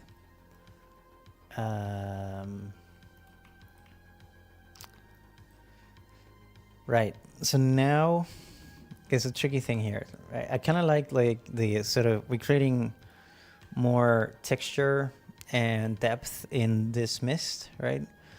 But now I want the dark patch to sort of cover that lighting area where we don't see it because it's supposed to kind of like be in the background a little bit. And so I need to stencil this up here to the lightning, and hopefully I will stencil it out enough.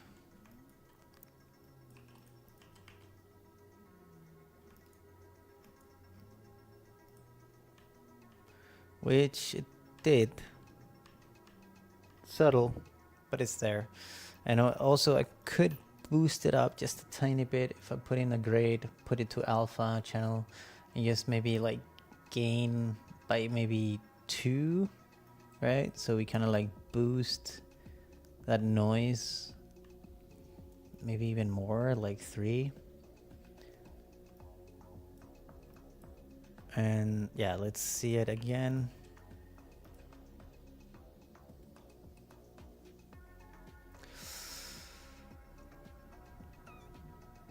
Maybe I still wanna. I think it was becoming like a little bit. Maybe they're becoming like a little bit too. What do you call that? Like solid. So I'll mix the stencil down from 90 to like maybe yeah, maybe 6. So they don't become like too solid shapes, but now there are like, you know, it's more subtle, making everything more subtle basically. Yeah, let's see how that looks like.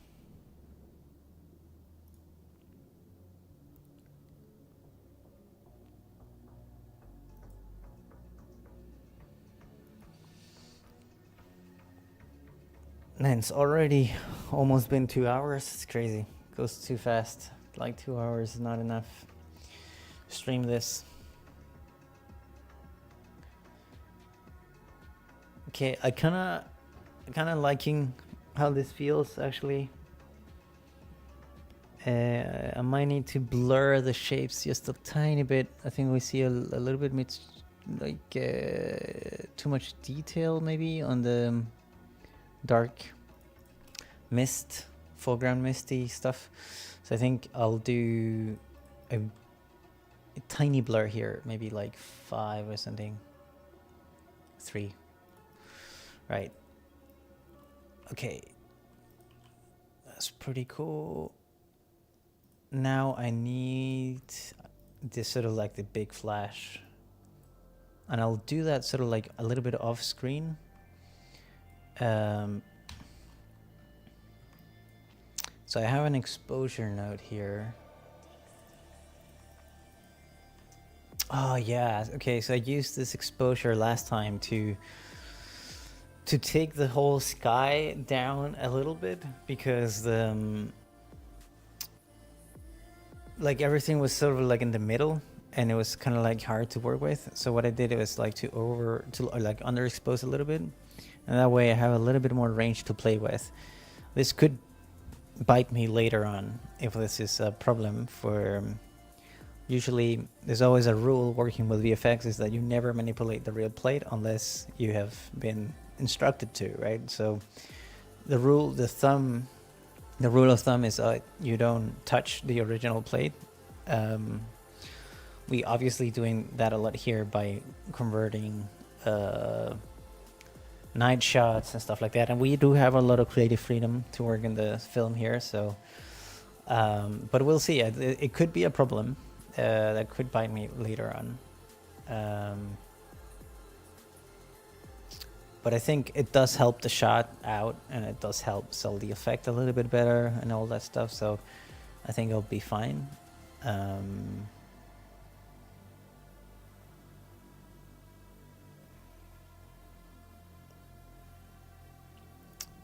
I feel like I need the big flash, yeah, to happen like here at like 169 or 170.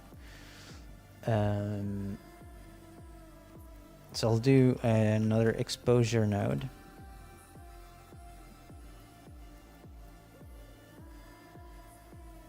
And I might want to do that like at the very end as well. So like it's also up.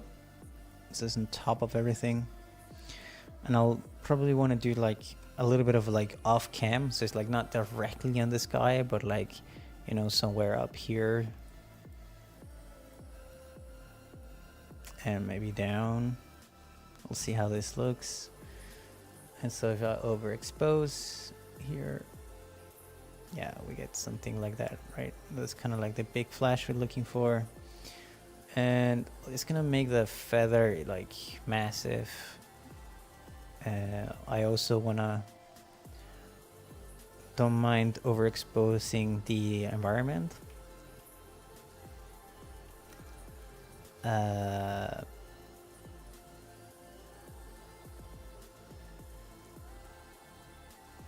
We'll see how much we can push this. I also kind of want to be careful with this because you have to color grade this, and if they want to color grade the mist or anything like that, now I'm like really manipulating a lot with the plate values, and that can really become a problem for me. So, but I think it shouldn't be too hard because it's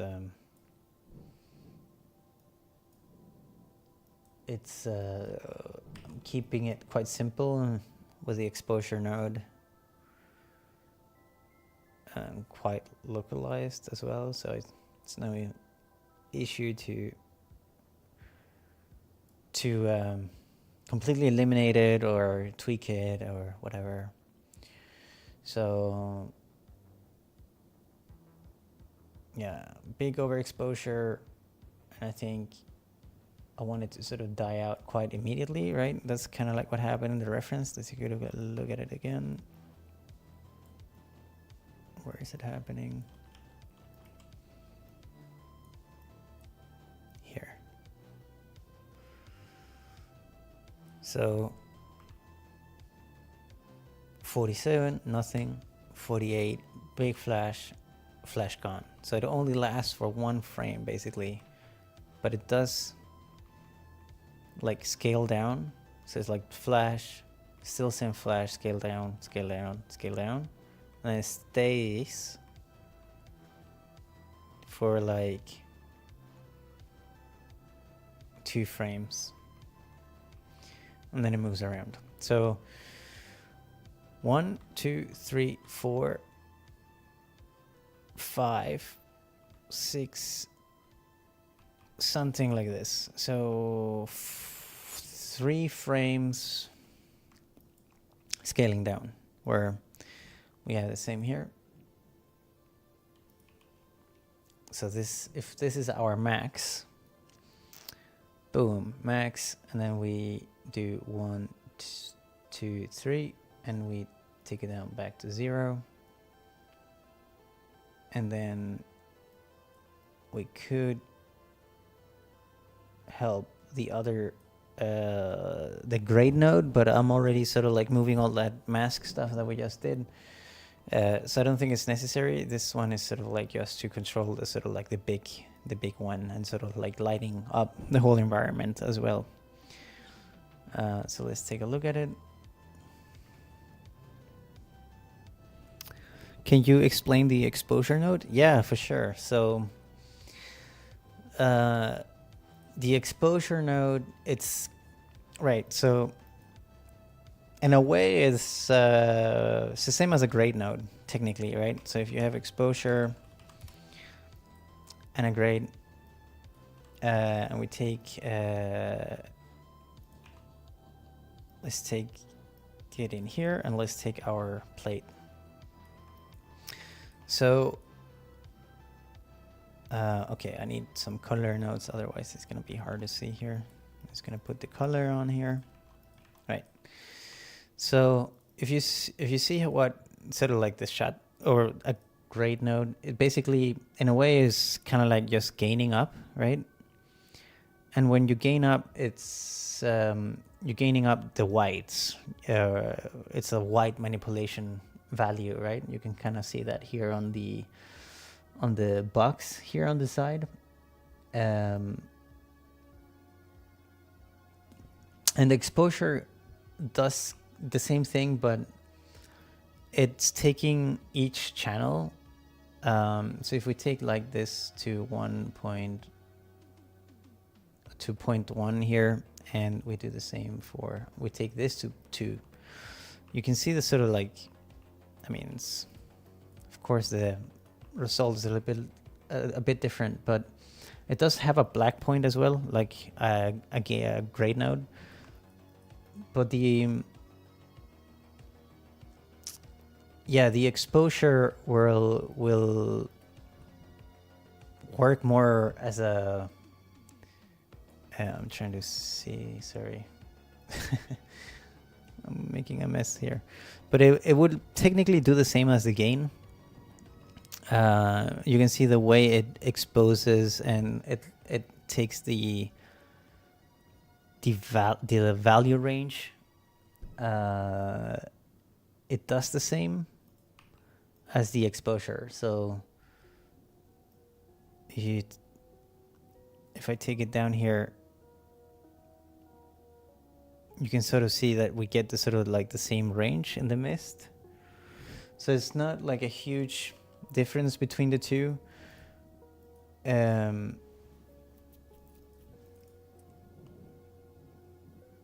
Because the way gamma and gain also manipulates the whites is also different, because like if you take a look at the gamma node and you try to overexpose with the gamma node, it gives you different results, because it's not taking sort of like the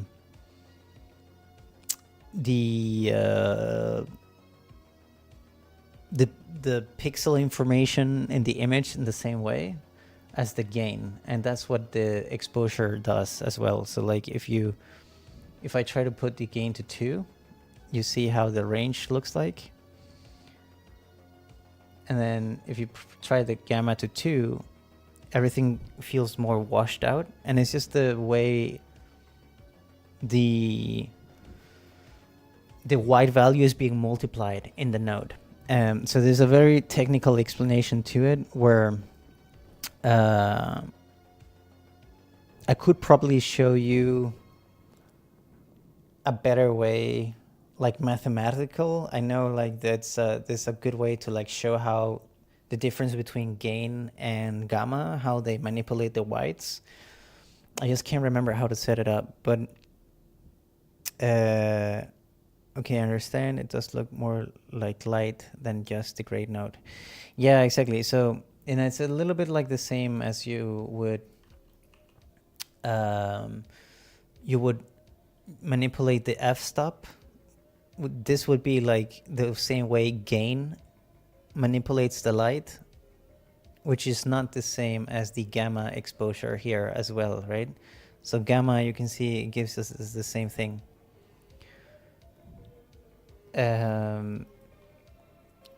So exposure, it's more like taking the, it's kind of like having the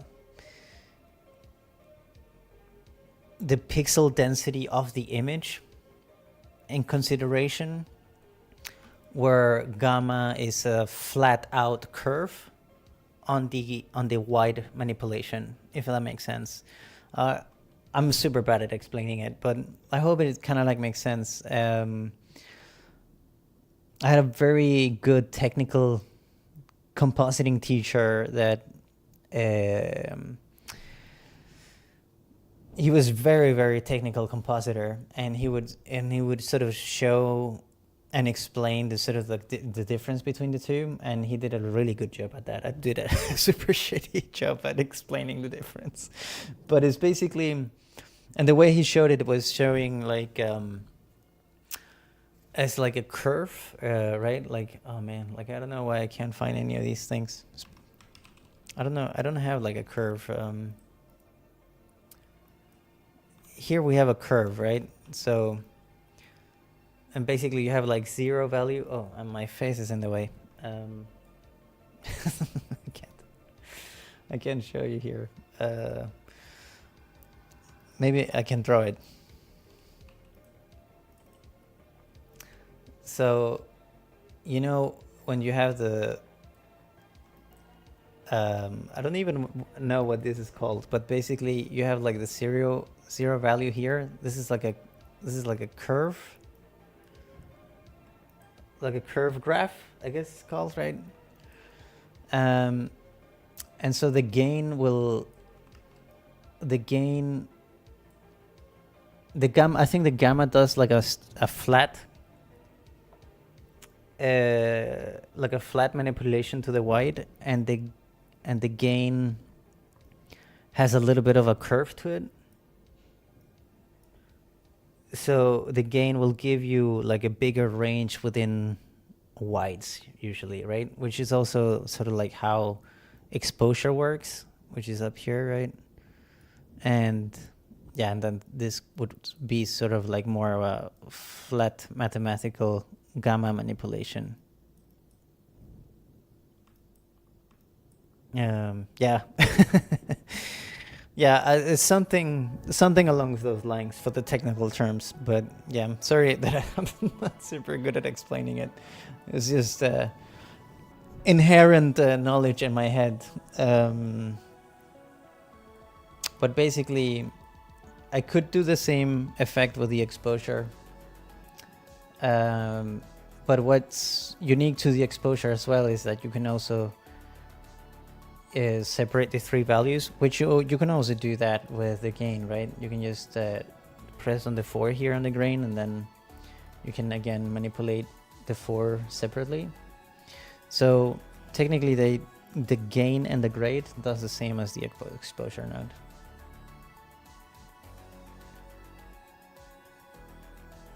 Yeah. Sorry for that super convoluted explanation, bad explanation. If that makes sense.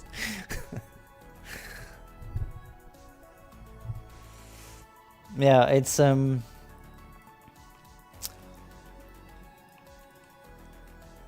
but yeah, I hope it kind of makes sense. Like if you play around here with the f stop here and the gamma, it gives you like 2 different ways to manipulate light and dark as well, right? With a more washed out, and here it takes the range of the image.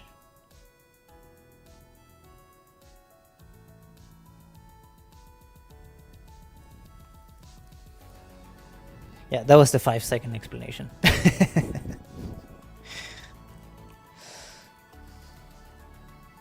Right.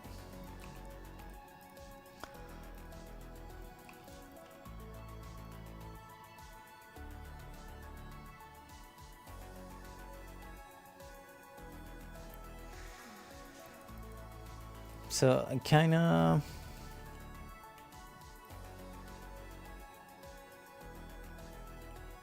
Yeah, kind of like that. Maybe the mask here is a little bit too... yeah,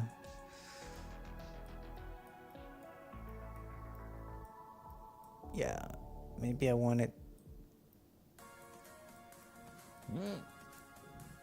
Sorry.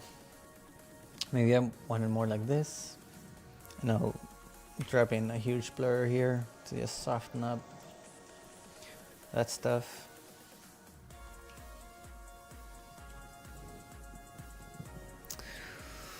But I don't know the calculations. It's good. Yeah. Yeah, thanks. I tried. I tried at least. All right.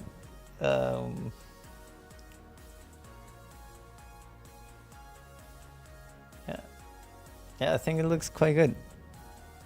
It's a lot different from what we had before.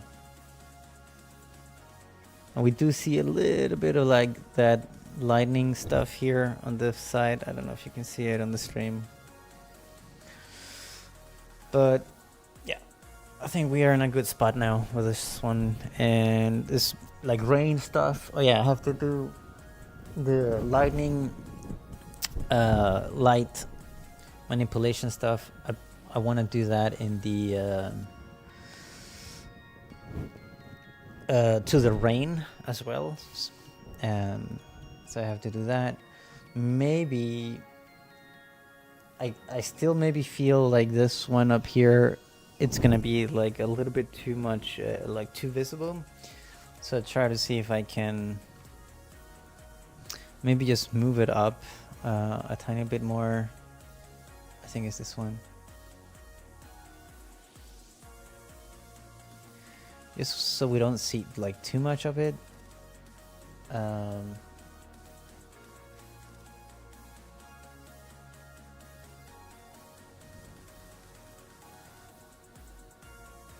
I'm gonna change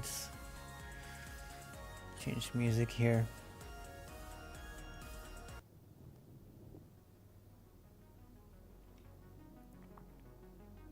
Yeah, okay. This is nice. I like this. Right. So let's see. I had some rain that we did a while back. I don't even remember how it looks. And I have some exposure here as well. But I think this is animated to like the old lightning stuff. Let's take in the third. Oh, that's the lens. Yeah, lens third. Right. So we added more rain. I'm just gonna loop these frames. We also sort of reached the streaming time, but I'll stream for a little bit more. I just want to do the strange stuff.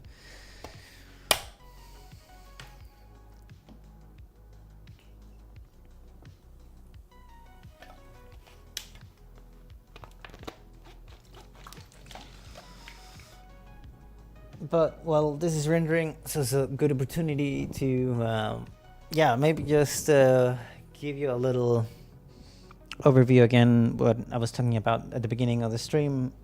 Is that I actually just find a lot of joy doing these streams, a lot more than I thought. Actually, I was quite terrified at started streaming, or also just because I never posted like much about myself anywhere, like on Facebook, Instagram, whatever. Like never been a big user of any social media platform. So it's been very new for me to sort of like just start doing this, and but it's been a lot of fun to learn about like more about streaming stuff, and also just to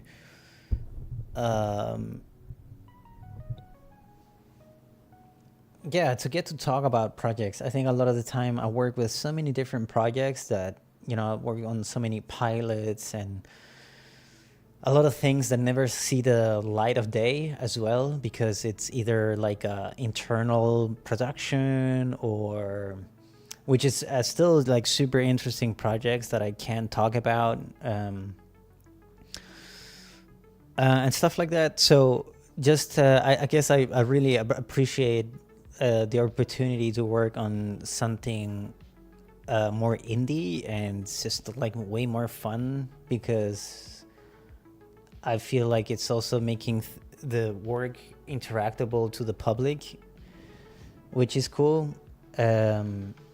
So I'm very grateful for this opportunity to be able to show it to you guys. And I think also just because like when I remember myself as a young filmmaker starting like animation and stuff like this, I think like, you know, you remember like behind the scenes content, or like videos, DVDs or VHS from, oh shit, my camera ran out. Hold on, wait a moment. Just a moment, I'm gonna fix the cam.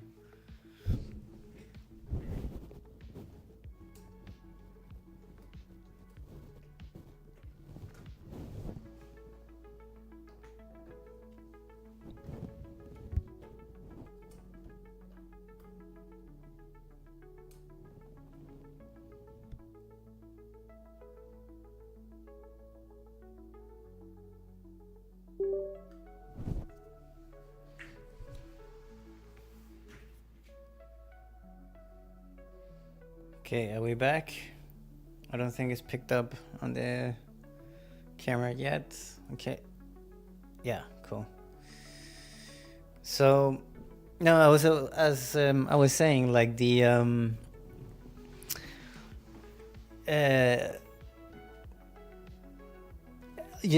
remembering back as a young sort of artist trying to learn about movies, it was always like fascinating to look at the behind the scenes DVDs on films and stuff like that, right? Like whenever you went to Blockbusters or rent a DVD or VHS or something, and I just remember that was super cool, because they were talking about like, you know, they had this huge problem for this film, and like how would they do stuff like that, right? And I think like that since being young is always sort of been a cool obsession of mine, that, you know, trying to figure out, how do they make stuff for movies, and now I feel like I'm at a point where I feel very comfortable with visual effects and just filmmaking in general and everything, where where I think, you know, making big movies it's also just a very difficult industry, I think, or it is a difficult industry, but it's a difficult industry in the sense of making a small movie, you know, indie films and huge films, and yeah, there's just so many aspects of it that makes it difficult, right? But not necessarily. I mean, visual effects is also difficult, and going out and shoot a good story is also difficult, right? So like everything is difficult, but I mean, I guess I would have, it would have been cool for me as a young artist to find content like this, I guess, where you get a little bit more of a sense of the actual work, because I don't think there's much of this anywhere to be found. And I feel like everybody's like selling courses and all these type of things, but you know, to obviously learn the program, but not actually what it's like to sort of be in the industry in a way.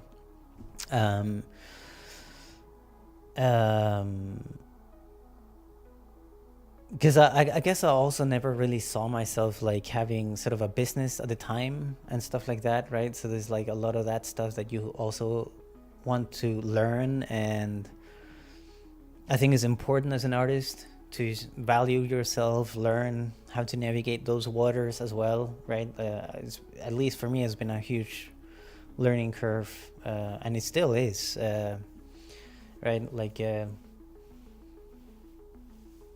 know, negotiating with big companies, stuff like that, it's hard. It's hard to do.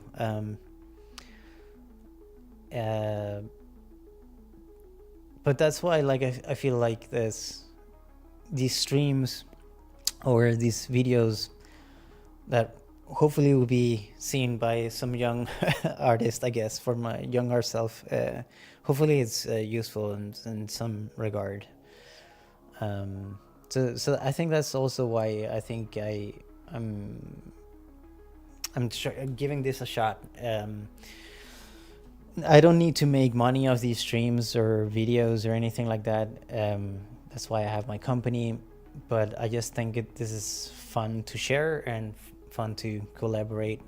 Yeah, and hopefully this can build up to some community building at some aspect. I still have, again, like, no really idea where where I'm taking these YouTube channel or anything like that. I just know that I want to help people out as much as possible within the industry. That's the only thing I know for certain. And then what else comes next, I have no idea. So yeah, sorry for that rant, or if it sounds convoluted or weird. I guess it doesn't make any sense, but at least for me, it's I feel it's important to say.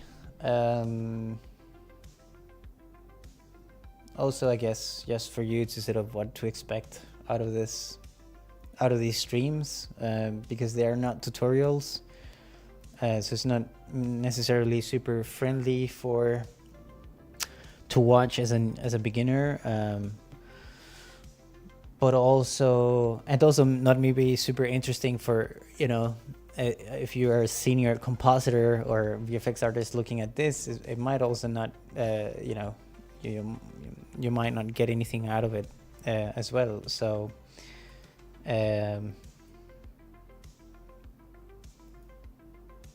yeah, so basically just saying that I'm just streaming for the funds, basically, just for the funds.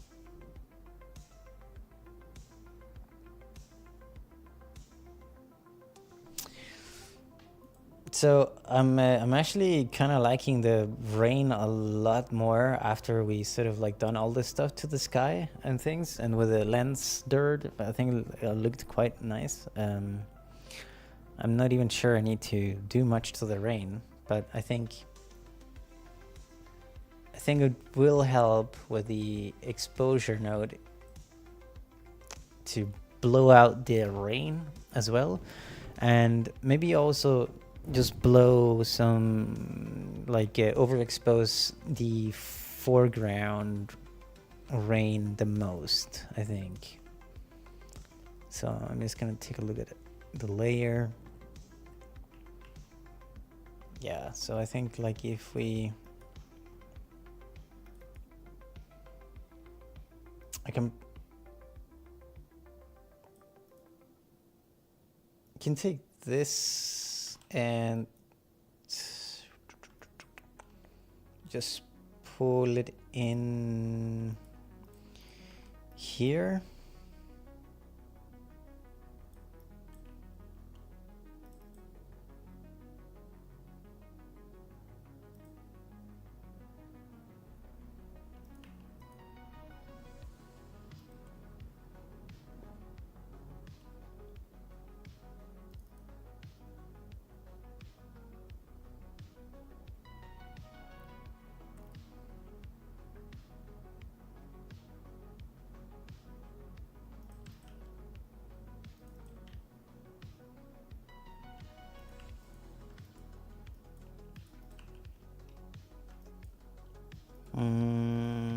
I'm not sure this exposure did anything.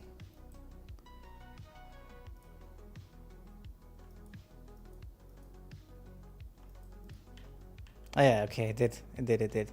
So I think for the, probably need to boost it a little bit more. So I'm just gonna take the high point here and just boost it maybe 3 times more.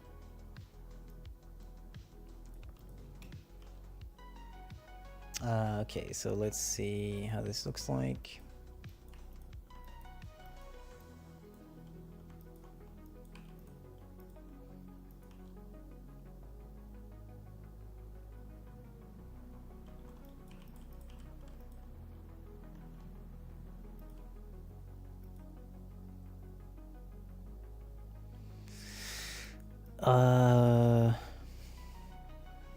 I feel like we got it, like, way overexposed, right?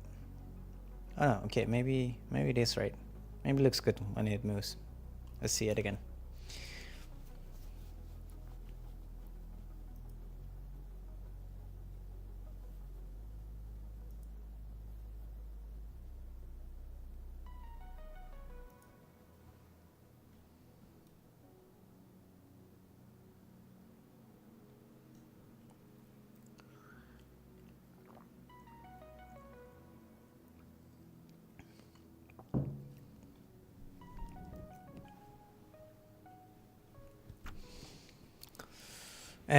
Yeah, by the way, talking about courses and all that stuff, I still haven't heard back from the course at the in collaboration with Perugia about, like, a confirmation. I think we have some, it's been talks about at the beginning of April, but I have still haven't had, like, an official like confirmation about anything. It will be in Spanish, and I will that will be more of a, like a proper course into sort of like the software. But yeah, because this something that I've been teaching and consulting on, like, indie films as well, consulting, like, for visual effects and stuff like that. It's always fun, super fun to do. I love doing that also, because, like, it's fun. I love indie films.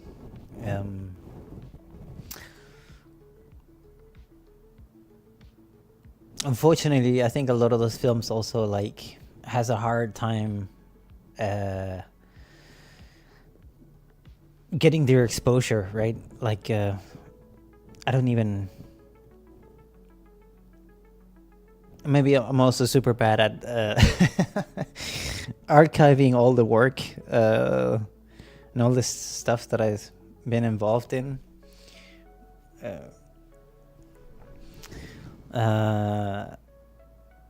Yeah, I'm doing a little update on my showreel, and I can't even remember half of the stuff that I worked on. So I like and also that is available to use. So it's been a nightmare to try to find stuff.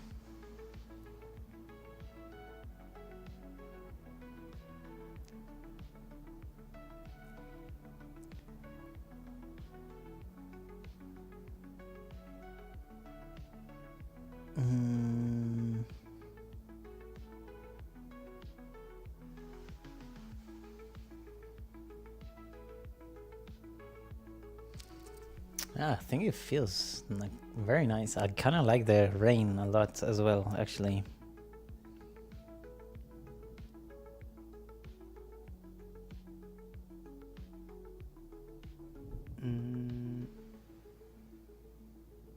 It's subtle, but I think it looks nice.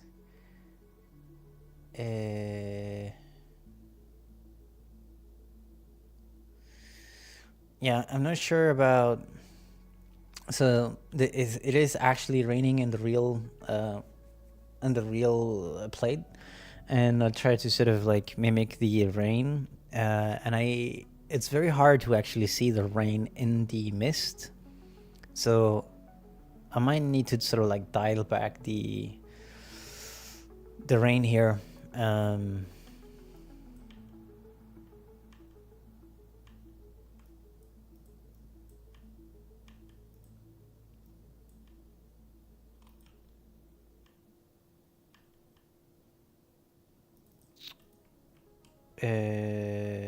Seems like it's this layer mostly,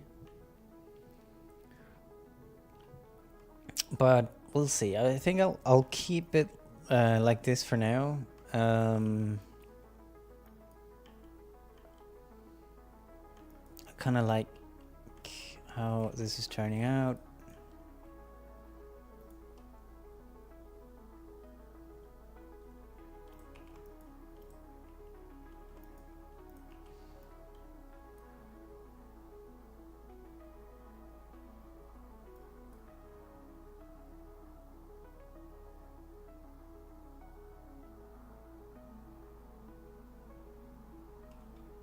Eesh, it's heavy. I wonder if there's like smaller elements of the reference that I can bring back in or bring in as well.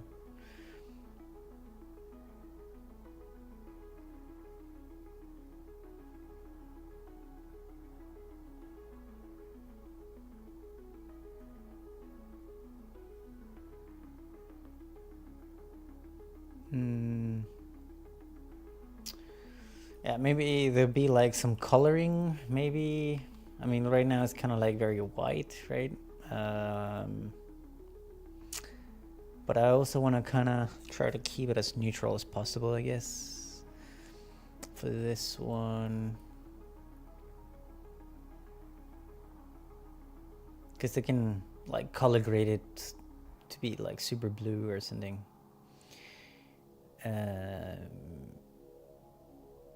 Yeah, I think I'll just keep it here, and it's probably good for a review session, I think.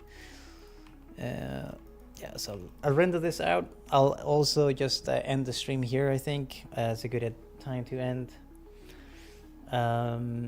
Thanks a lot for joining in. Flow Nature, you're a trooper for sticking in for the whole stream. Also, let's have the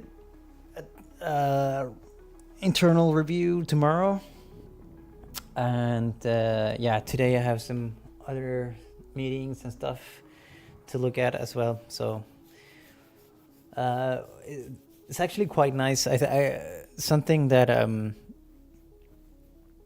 it's been sort of like difficult, especially at the beginning, sort of like starting a company. Like you tend to overwork, and sometimes there are like jobs that come in where I can get them like coordinated right to start, like one ends and the other one starts. But sometimes then the one project will take over, or the deadlines will get extended a little bit, and and stuff like this. So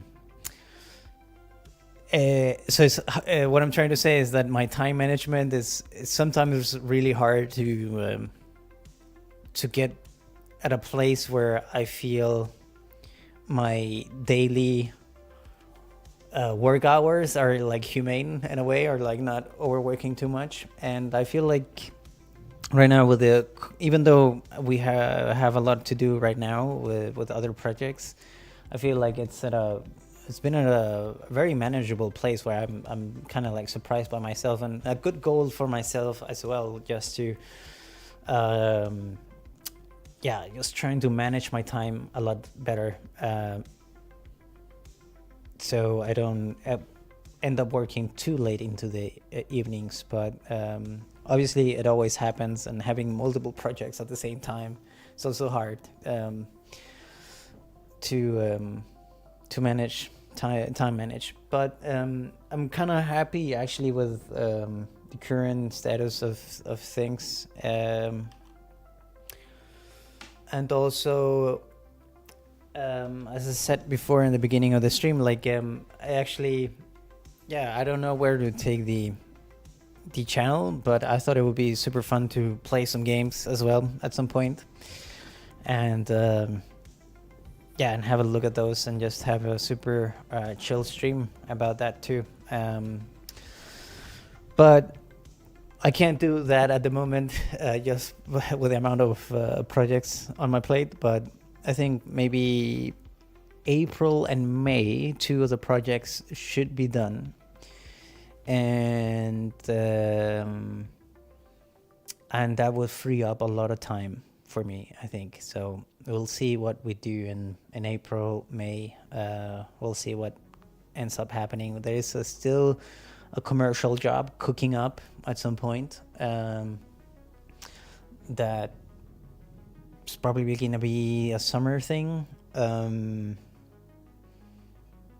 But even with that, I think it will still have a lot of time on my hands for the evenings, or to do like any gaming streams or stuff like that. I think it would be super fun to play some Star Citizen, and for the subscribers who subscribe to this channel in the first place.